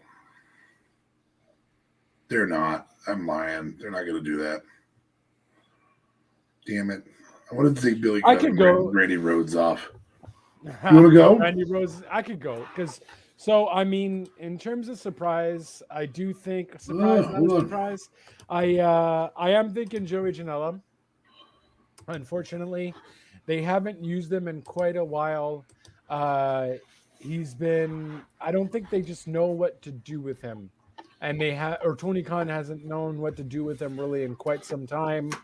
He's had some issues. He hasn't been used since like the Sunny Kiss tag team, and then like He's used on Dark with the Sunny Kiss tag team, like the dissolution of it, though.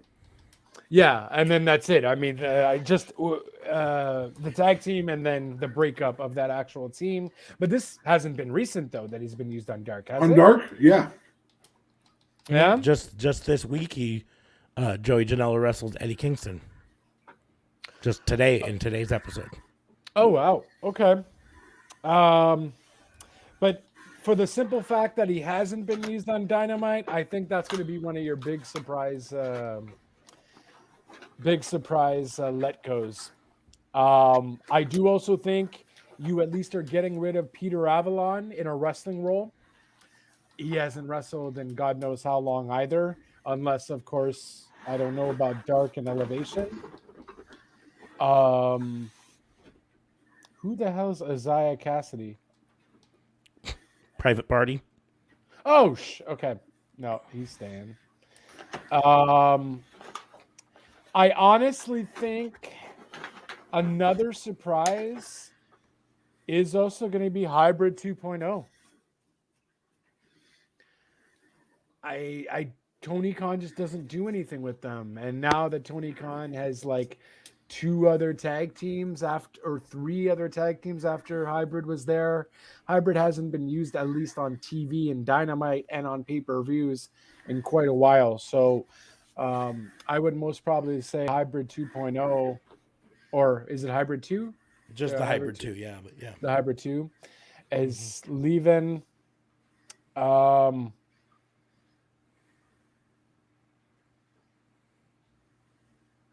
I'm at what? I'm at 4? 3. Well, no, Hybrid Team 2 Hybrid 2 is counts as 2 people, so that would put you at 4.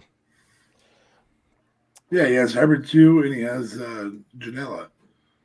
Who else did he say? And Peter Avalon. Peter Avalon. Oh, yeah. Sorry, my mistake. I forgot. No, I forgot Peter Avalon just like all the other fans did. Yeah, straight up. Jimmy Havoc is obviously not there, right? Yeah, he's gone, so he doesn't count. He's gone. I think you're getting Frankie Kazarian off as a wrestling role, not necessarily out of the company. And I almost feel like that probably already has been done. Is this fairly recent? Do we know that he's still under contract as a wrestler? Yeah, he's still under contract as a wrestler. He is currently the Elite Assassin. Is that right? Elite Slayer. You know, Elite Assassin. He was. Excuse me. He's the guy who comes in and takes out the Elite. Yeah, but because the Elite haven't been featured as much recently, because Kenny Omega's not around, recovering from his injuries. The Young Bucks were off for a few weeks because they tested positive for COVID. And then, of course, the whole storyline right now with Adam Cole, they really haven't used him a lot, but he's still there. Okay. So I'm thinking him as well, along with Christopher Daniels in a wrestling role. I don't think you're going to be seeing him. And just out of pure selfishness, QT Marshall. That's 7. And QT Marshall is not on that list. Oh, but I mean, he's an active wrestler and has been there since 2020, technically. yeah, and I will say I don't know why he's not on 2019. that list, because he was one of the first people signed. So Just the saying. list, for whatever reason, doesn't have him, and I don't know why. It was between QT Marshall and Colt Cabana, but I feel like QT Marshall would leave first. So I feel And Colt Cabana was signed later. I want to say maybe 2020. So I don't know if his Okay. contract's closed up yet. That's fair. But Oh yeah. Okay. Um, Thanks, man. Also, the oil guy. He's an oil guy. Guy who puts oil over his body. Nakazaki. Nakazaki. Michael Nakazawa. At least Nakazawa. Rust. I don't think he's not even on this list technically. Nope. No, he's not showing He on was a this later list member either. of the Elite. But he is part of there. But he also has been actively used on screen recently. Yes. So, just not in Oh, the really? wrestling Okay. role.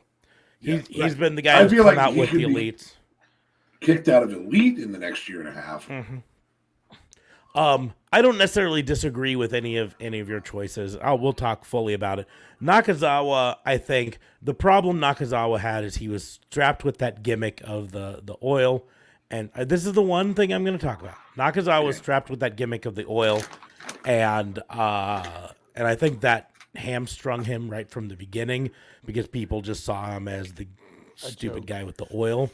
Right. And I think if they give him a chance to be an actual wrestler, I think he might prove himself. But anyway, He's a good wrestler, though. that's my point. He can go. EFA, you're 7. All right, my 7. Ooh, here we go. Okay, I'm gonna roll straight down this list. I'm gonna go with people I think that may have other roles coming up in their lives as well. So Chris Jericho Oh, is not going to renew yet. I think he's going to go ahead and take a tour when that time comes. So I think he's really close to having a tour with Fozzy. I think he's already been to a ring, though. okay. The hard part of the tour comes, and he's doing only behind the desk stuff. So you just pull him off the behind the desk for now. Did this Fiend Trippish stuff happen when I was talking? No, Some. it just seems to happen with DA Fabes. Okay, yeah. That's It's why gotta we be think a it's ring something. I think Yeah. it's probably But- a power draw. or your with- USB or something. Yeah. Yeah. It's probably related to power draw or some sort of between his ring light and his camera on the USB. Probably if he just gets an adapter and plugs the ring light directly into the wall, that'll probably solve things. That'll probably resolve it. Yep. But I don't mind it because I think it's kind of trippy and kind of fun. I wish I could control it and have it go full screen on all of us. Yeah. Yeah. Okay. We ready? Okay. Yes. So Chris Jericho's Chris number 1. Just for a tour, he'll be back in a year or less. Number 2, I have to agree with Joey Janela. I wasn't dogging on you for saying what you were saying. I just feel like the Joey Janela role fits best in a more aggressive, more. I think he's just more comfortable in light tube matches and whatnot. Yeah. So I hate saying it, but that's in that category. I think that Christopher Daniels and Kazarian, I think they're both at a stage in their lives where they can move to a nearly entirely backstage role. Christopher Daniels is currently the talent relations manager. And so that's not a bad move for him to just focus on that. And he hasn't really been wrestling much, even on Dark. Frankie Kazarian did have a role. I think Kazarian, the role that he had kind of transitioned into was, again, that the elite assassin. And I think just having him roll into a coach along with Jungle Boy and Luchasaurus, I think is a good move. Because I truly believe that at some point they're going to let Marco Stunt not renew. Though we all love Marco Stunt, what's the value you bring in the ring? If he negotiates another contract, it probably won't be as a full-time wrestler. He's not on this list, so I'm not counting Marco Stunt. I am counting Christopher Daniels, Kazarian, Chris Jericho, Joey Janela. So that's 4. Fifth By on the this way, list. Christopher Daniels did a retirement match with Frankie Kazarian. Remember that. That's why he hasn't been wrestling. Oh, Yeah. perfect. I want to point out Christopher Daniels I don't know if his match was a retirement match. He was breaking up the team if they lost that match. And because they weren't a team, okay. he then said, "I don't know if I've got a reason to be around anymore." But I will also point out that he's recently showed up in Impact Wrestling and has been doing vignettes on Being the Elite about him coming back. In fact, today's Being the Elite had a segment about the fallen angel returning, sort of thing. That being said, I would put on a shocked face at DA Fabe saying that Christopher Daniels is on this list, but I don't need to waste the time with it, you know. Quit coming back, Christopher Daniels. I really need my screen to glitch right now. Anyway. Trying so hard. Will it into existence. Glitch. Now's the time. Glitch. So there's 4. As we move down, I was gonna throw Jimmy Havoc on there because we knew he was gone, but I feel like the premium opportunity to capitalize on Sonny Kiss's character, unfortunately, has passed.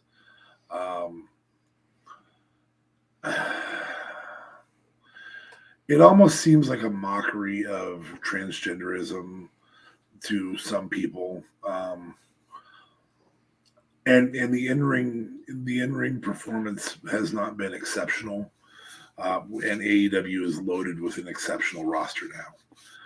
Not that Sonny Kiss isn't good; it's just he's very similar to Dan the Dad in that he has a gimmick designed for indie wrestling. And it works very well in indie wrestling. And you have to be extremely over the top performer wise in AEW or WWE. You have to be able to put on a great match every single time and play to the cameras and things like that. Sonny Kiss can put on a great performance, but it's the match part that's rough there, I think. So that's 5. Peter Avalon, I think both Peter Avalon and Leva Bates are not renewed. So that's 6 and 7. I don't know that a librarian gimmick works well. I know Peter Avalon is no longer the librarian. He's no longer the librarian? What is he doing now? Pretty Peter Avalon. Yeah. As part of the Wingmen with JD Drakes. I can't remember his name. I just don't know that there's much of a fill for Peter Avalon. I do feel like Peter Avalon could very easily roll into a managerial role. The guy can speak well. It just there's a certain amount of believability with the Marco Stunts of the world, the Peter Avalons of the world. That Vince is right. Like, you do need to be at least 5'6" and 180 pounds for people to believe that you're a competitor. It's not true. See, and yeah, I disagree with that. However, I mean, because I'll point out that people would say a similar thing. Oh, to play professional basketball, you've got to be at least 6 foot and all of this stuff. But you've got a long history of some very, very Bugsy Mogs, yes. Bugsy Mogs, yeah. Spud Webb. Those guys. Yeah, those guys have an exceptional. Okay, so the weight and size I gave you is literally you make that a little bit taller, and that is Finn Balor, right? Mm-hmm. Finn Balor is an exceptional wrestler. I would even give if I vomit Adam Cole, bro. Adam Cole's short as fuck. If I vomit while I say this, I apologize. Christopher Daniels is an exceptional wrestler. Stop it, man. He was great on TNA.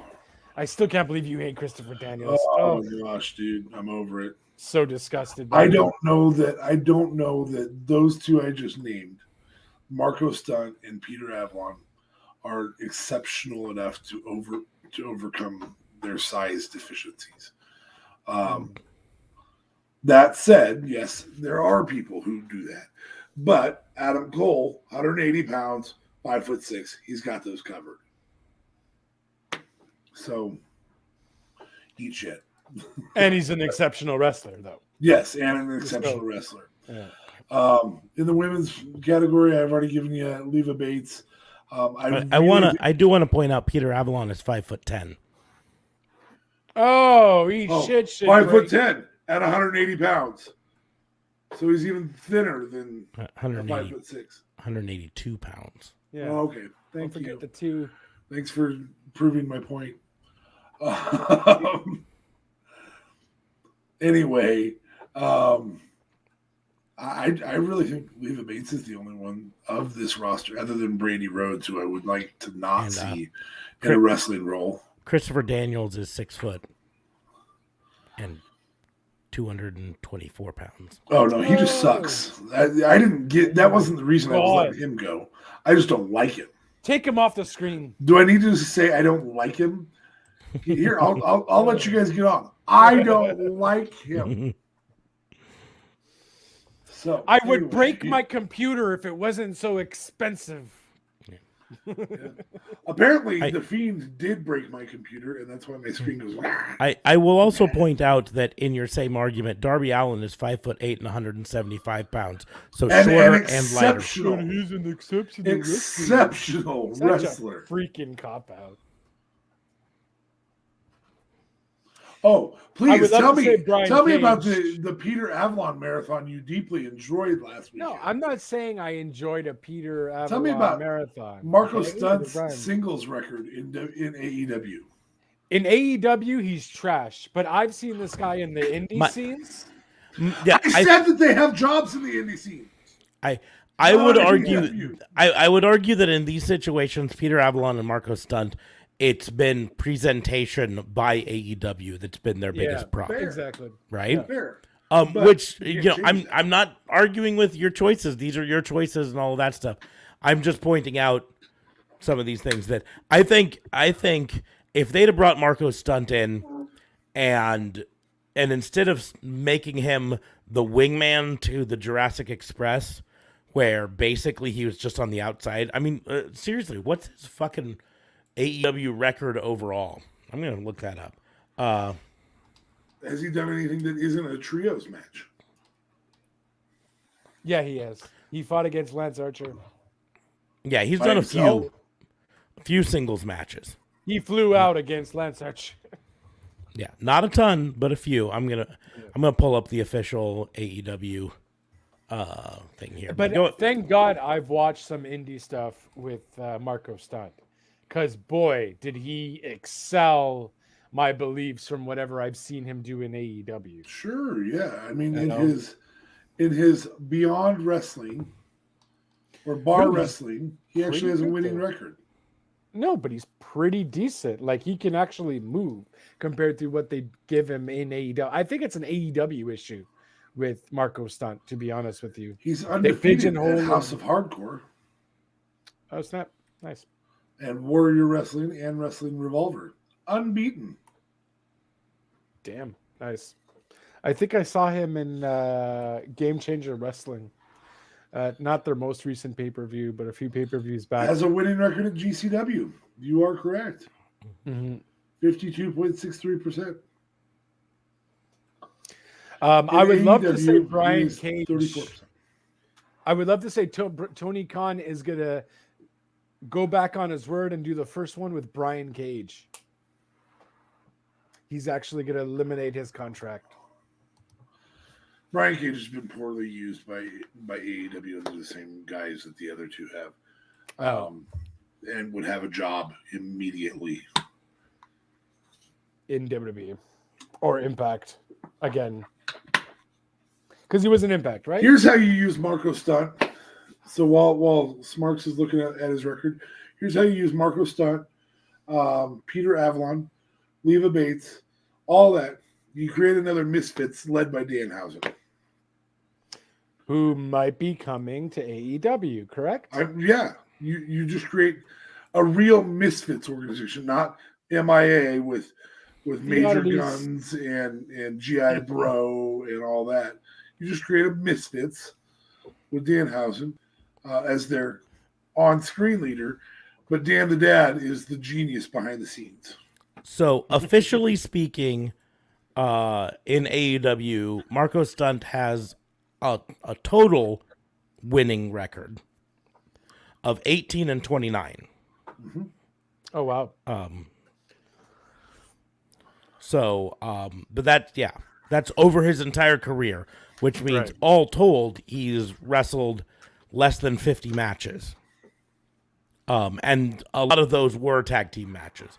And a lot of those were, a couple squash matches. And that's an argument in AEW's presentation being flawed with him. That the way they presented him was, like I said, it's kind of a sidekick rather than a Or a plucky underdog. sideshow. Yeah, rather than a plucky underdog who it overcomes. You know what I mean? And that's what they should have paired him with. Now, I'm not saying they should have had him go out against Wardlow and win, or go against Brian Cage and win. But him effectively being the sort of character that Leo Rush is presented as often, the smaller guy who's able to use his agility to get the upper hand and win, would have gone a long way towards him being able to stay to the company. But they didn't do that. And so I would say, realistically speaking, Marco Stunt is probably pretty high on the potential cut list. I think they're very likely to move on. Now, that being said, he's missed a lot of time recently because he apparently has been auditioning for American Idol. And What? He's apparently, actually, I shouldn't even say apparently, because I've seen him sing. He sung on the Jericho Cruise both the first time and then this last time. And he's got a good voice. He plays guitar really well. So we'll see. But if he got into American Idol, there's a good chance he's got a 14-day hotel quarantine coming up before they record the season. And who knows how long he lasts on that. So, I mean, it could be that he's decided to focus on his music career a little bit more anyways. And now, that being said, AEW would be silly to cut him before the episodes of American Idol if he with makes him. it on American Idol. Yes. That's a business sense there. Let him be on American Idol and be billed as All Elite Wrestling's Marco Stunt. And then after he's off that, and you can look to see whether or not it made any. Side note, since we opened the show talking Forbidden Doors, really cool faction idea. A faction that actually crosses over all of the open doors. I.e. plucky underdogs. Yeah. So, I'm not going to go in like all 7, but I unfortunately agree. I think Joey Janela is probably gonna, and it makes me sad because I think Joey Janela is fucking awesome, and he's another example of AEW just not knowing how to properly use him, and maybe AEW not being willing to use him the way he needs to as often as he needs to, because it could be that like TNT was like, hey, this maybe we don't want that on our TV every week. Well, and there was a stint of that, and then it slowed down. Yep, that's my point. Is it could have been that AEW was like, you've been doing this a lot. We're fine with you doing it every once in a while, but we need it to slow down a bit. I honestly wouldn't be surprised if Jake Hager was on the not renewed list. He wasn't on that list. He wasn't on the list that I sent you guys, but he did sign towards the end of 2019, because he debuted at their one of their pay-per-views. I remember. So I wouldn't be surprised if ends up on one of those lists. What a flop. I fully expect Luther to be not renewed whenever his contract is up. Like I said, Michael Nakazawa probably won't get renewed. But he does have a active role, so maybe his pull with Matt and Nick Jackson would be enough for them to argue in his favor. I certainly hope QT Marshall gets cut, but I doubt it. If only because he runs the Nightmare Factory Wrestling Academy with Cody Rhodes. That they use as kind of a feeder system, an unofficial feeder system. All right, then Ricky Starks, cut him. Ricky Starks is not near the end of his contract right now.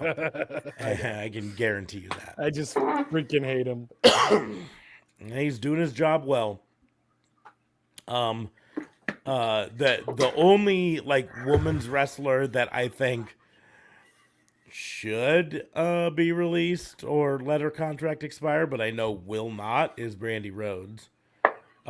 Unless Cody decides to cut, because that's one thing that's up there. Cody Rhodes, if he signed a 3-year contract, his contract is up here soon, and he's made comments recently as if he's thinking about going in a different direction with a career-wise. He's been doing the Go Big show and his reality show, and maybe he wants to try his hand at Hollywood or something. Good. Get off of my screen, and so then he can take Brandy with him. please. Now keep in mind she's the chief of merchandising. Is that correct? The chief brand officer. Brand officer, and has done exceptionally well in that role. Yes. In the backstage one, even for what he does backstage, Cody Rhodes has done exceptionally well. But And moving that to a 3-day-a-week job for him, as well as the off-screen stuff, or as well as other goals and focuses and things he wants to do. That's not a bad move for him. Yeah. no, it is not. Even Brandy. So, just... Yeah. I would see in terms of the women, Leva Bates, unfortunately, is probably I'm willing to bet money Leva Bates probably gets not renewed. If only because now I know she does stuff backstage. I don't know exactly what, but I know she does some things backstage. But Leva Bates has wrestled less than 15 matches in her entire 3 years there. In comparison, Jamie Hayter, who was signed early on, but then was one of the people who was cut during the pandemic and only recently came back because she's British. She's wrestled 17 matches in her career. Most of which have been recent. Yeah. Rebel has wrestled 10 matches, and she wasn't even originally signed as a wrestler. Ruby Soho's at 14 matches. Ruby Soho has wrestled as many matches in the 6 months she's been there, if even that, as Penelope Ford has, not Penelope, as Leva Bates has in her entire 3 years. That's crazy. That's a crazy stat right there. Well, and keep in mind, one thing that's really great about how AEW does their stuff is that they open up the window for people to have some time off like that. Mm-hmm. And so I like the fact that Ruby Soho has only wrestled 14 matches in 3 months, 4 months? Whatever that is. Because with WWE, she'd have wrestled that in 14 nights. and most of them would have been against the same person. Yep. Over a 3-week period, 4-week period. Mm-hmm. Well, they don't have house shows, right? Unless we're talking about they Elevation. They don't currently have house shows. They've got Dark Elevation that records in Jacksonville most of the time. Orlando. Not Orlando. Yep, you're right. Orlando most of the time. But occasionally records on the road with them. So, and then Dark records on the road if they are after Rampage, right? Yeah, if they are doing Rampage as a separate night, Dark records after Rampage, or sometimes before Rampage or around Rampage. If they're recording Rampage as part of Dynamite, then Dark records as part of the Orlando tapings. So, Brandy Rhodes has actually wrestled more matches than Leva Bates, and Brandy Rhodes missed a year and a half to have a baby. So, Yeah, but she had the feud with Allie early on. Yeah. There was a lot of matches there. They were not good. Allie tried to carry her as much as she could. Is Kylie Ray still a wrestler, or did she? she's Yes. still a wrestler. She's now with MLW. MLW. MLW. She recently, in fact, just today, posted to her Instagram her 90-day coin from her rehabilitation, her rehab. Oh, Good job. Which is part of why she'd left Impact Wrestling, was to deal with that and everything. So she's doing good on that. So I mean, here's so I hoping know she- with the whole antitrust suit with MLW, MLW doesn't have a TV deal anywhere it then, right? does, but it's complicated with MLW. Like really syndicated. They were trying to get on Vice TV, and that's part of the lawsuit. Is Right. that they contend that Vice, which is co-owned by Fox, that WWE's executives, and they at least in what we can read of it, they hint that it's Stephanie McMahon is part of it. Told Vice through Fox that the idea of MLW being on Vice made Vince very angry. And when the representative from Vice kindly informed her that that sort of talk is illegal against antitrust laws, they were replied with, "I can't control Vince." So, anyways, as part of AW, they're really, aside from like Brandy Rhodes and Leva Bates, there aren't a lot of women wrestlers on the roster right now that I think could get cut, or not released, not renewed. Mostly because a lot of them have been newer. recent signings. Yeah. So like Abaddon, Anna Jay, Jade Cargill, Layla Hirsch, Jamie Hayter's a new re-signing, Mercedes Martinez. These are all Misha Tate. Is it Misha Tate, the short one? uh Or that's Layla Hirsch, maybe. that's I Layla think Hirsch. it's- that you're thinking Okay, of, yeah. sorry. Red Velvet's relatively new, Ruby Soho, Serena Deeb. These are all Ty Conti. These are all people who've joined that division within the last couple years, so wouldn't be up for contract renewal yet. I would have said the bunny if it wasn't for, but then that table match completely changed my mind as to how incredible she is in the ring. And I was sold. I think the bunny is another example of AEW not using them right for a long time. They Number had one, a great story going with her. They had a good story going. shit The problem with story with Brandy Rhodes was Brandy Rhodes. Right. Yes. But She was carrying that feud. but then, And then after they got after rid of that it because Brandy disappeared- Rhodes couldn't do it. yeah, after that disappeared, she just kind of hopped around as the bunny. A pun intended, always intended. Pun It's is always always intended. intended. Kind of hopped around as the bunny for a while, and then she stopped showing up with Butcher and Blade for a while, and then she showed up with them again, and then she just kind of stopped, and they didn't have a feud for her, and it's only been recently with the Penelope Ford, Anna Jay, Ty Conti feud, segments that she's kind of come back to the forefront. But anyone who watched Impact Wrestling prior to AEW existing knew Allie could go, Yeah. she was just waiting for the feud that could hold her. Now that tables match definitely, or no rules match or whatever you want to call it, definitely helped cement her. It also helped cement Anna Jay, Ty Conti, and Penelope Ford in a way. Yeah, I mean, we commented that day. Anna Jay got the victory. Yeah.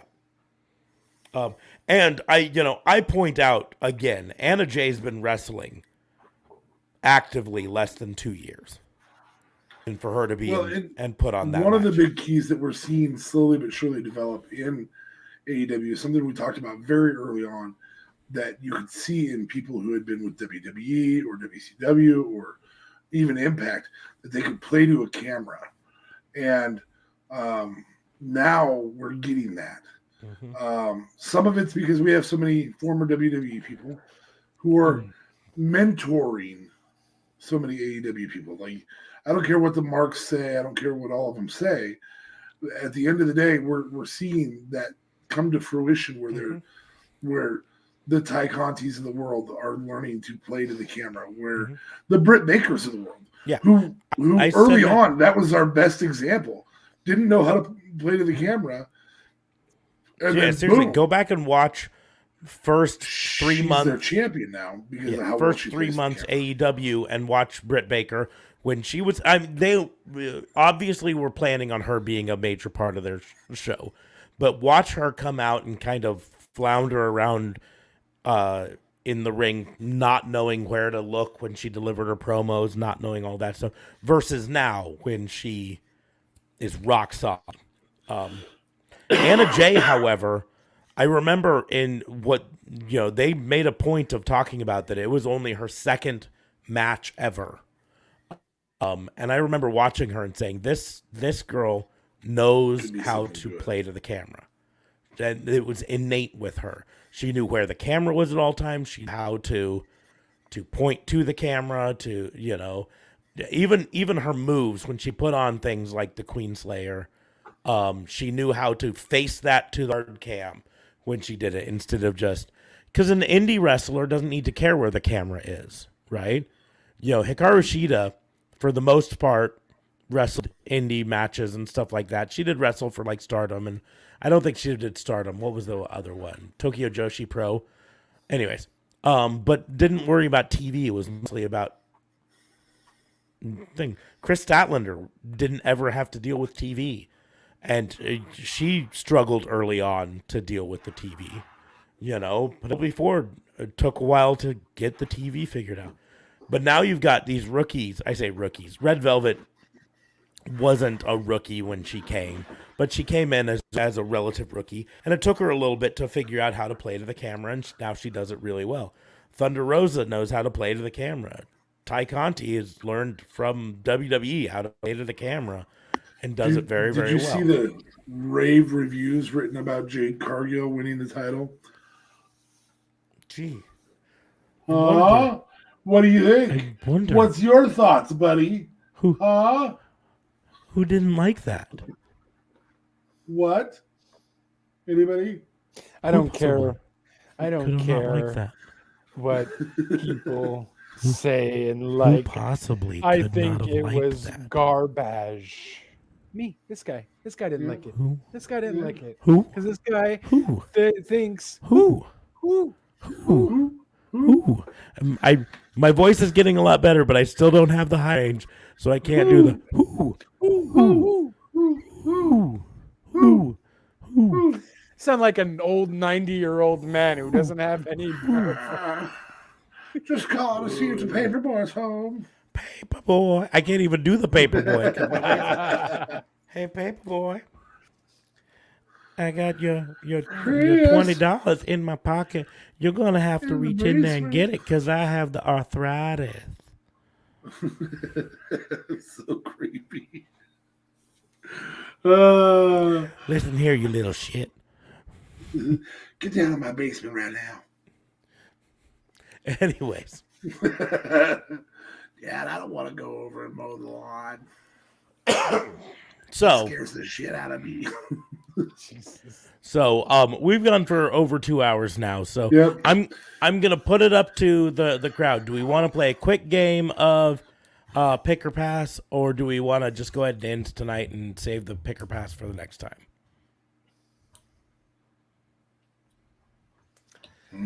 Okay, 3 rounds of look. pick or pass. Oh, look, someone already commented. Quick game of pick or pass.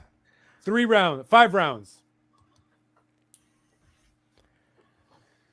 Let's try to not make it shitty. We will do 5 rounds total. Okay. And then Officer Kayfabe will be putting the rounds up each time we finish one. Okay. No. Maybe he will. Maybe he won't. Doesn't matter. So I got 5 fingers on a hand, so I can do that too. Oh, there we go. Perfect. And I point out not to be ableist or anything. If you've got less than 5 fingers on your hand, Hey, you are a you dick. count however you need to. You know, Got 5 toes, hopefully. you don't know. No. So I am gonna start out. We're gonna talk current champions. Pick or pass. Hangman Page or Roman Reigns. Pick or pass. Hangman Page. Hangman Page. Okay, DA Fabe first. So So, you get Roman Reigns, or we'll stay with current champions, Moose. JLB. Moose. Okay. Roman Reigns. We'll see if his tagline makes good.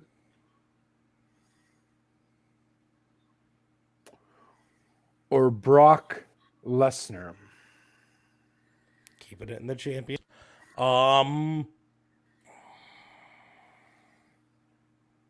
It's a tougher one than I'm gonna take Roman Reigns. So I we've would got have 2. Brock Lesnar or his opponent at Royal Rumble, Bobby Lashley.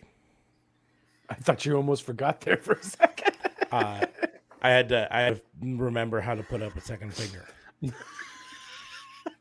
I guess there is a key to this. Is this Brock's entire work? Yes, and it's Bobby Lashley's entire work. So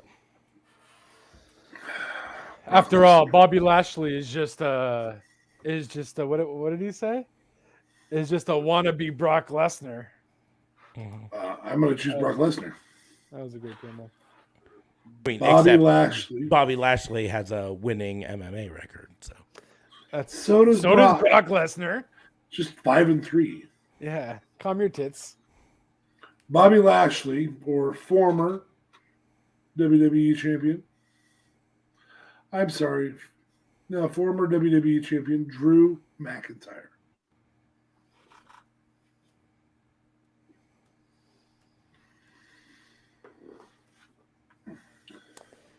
Sorry, Drew. Brock Lesnar.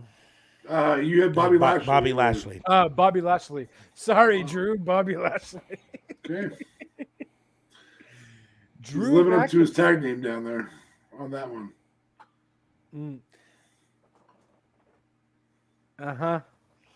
What's sucks at pop? Yeah. Pick or Pick or pass. pass. Oh. You're limited to 50 characters. Shut up. I let you keep JLB 420 at Real Talk Radio 8. I mean, it's okay. It said JLB is a whore for almost the entire show, and you didn't notice. So It did change to JLB as a big whore at one point. Nice. So who am I? I you've picked got- Bobby Lashley over you Drew. picked Bobby so Lashley over Drew. So Drew, Drew McIntyre or Big E? Drew McIntyre, Big Round E 3. or Adam Cole, baby. Ooh.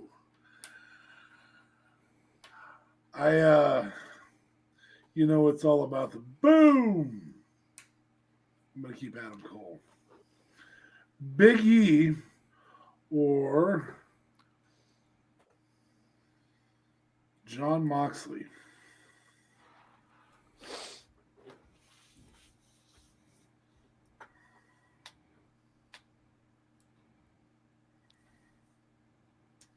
sorry. Let me rephrase that. Big E or Jon Moxley. Oh, that's kind of hard for some reason. Because I've also seen Moxley's like Japan stuff too, and I can appreciate his wrestling there. So it's like, fuck.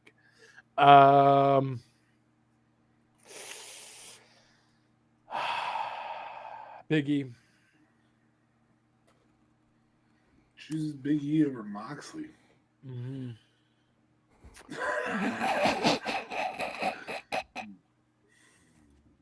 Moxley. So Big E or Big D. Okay, Moxley or Oh Jesus!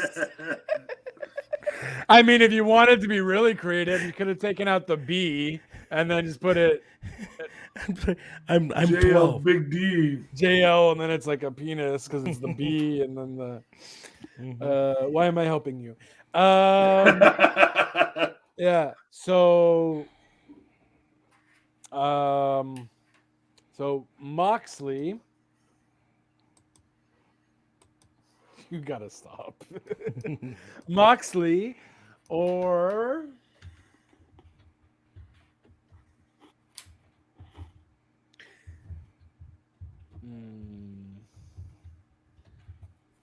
CM Punk.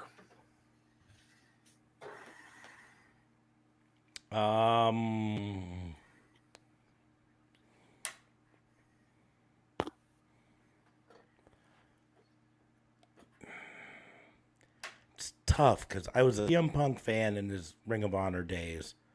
But I think I'm going to go with Moxley. WWE days. I'm going with Moxley. So, Okay. round 4. CM Punk or Sammy Guevara? Ooh, a current champion again. Interim champion. But yes. I'm gonna take CM Punk. Wow. I am gonna give JLB the ability to take Sammy Guevara by saying Sammy Guevara or current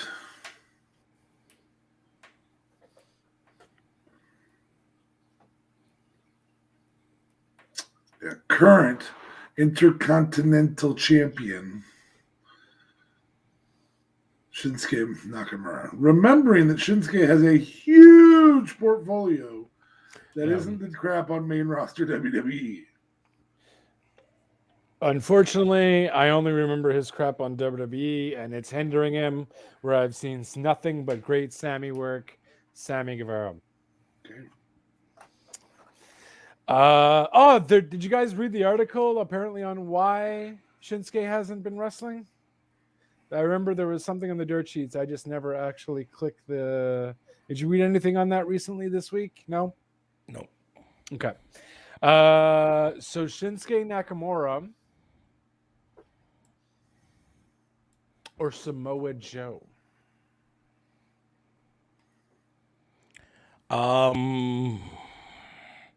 That's also a really tough one. That's a really good book of business for both of them. Yeah. Really, really tough. I'm gonna go with What? Shinsuke. Ooh, just Both of those barely. are rough on the what have you done for Yeah. me lately, Yeah. but they're Yeah. really good on the long term book. But I'm going with Shinsuke. So, Round 5. round 5.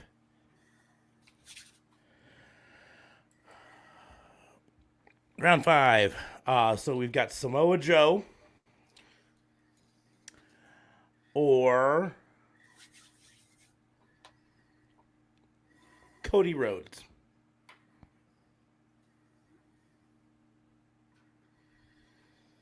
Cody Rhodes is going to be the guy who's going to fucking end this for us.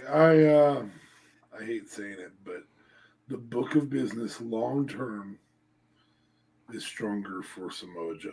So I'm gonna take Samoa Joe. God. Now, if you take the entire aspects of I Cody's knew what he was booking doing. ability, what are you doing? Well, I mean, he knows stretching my I'm thumb. gonna have to have Cody Rhodes. So Cody Rhodes, or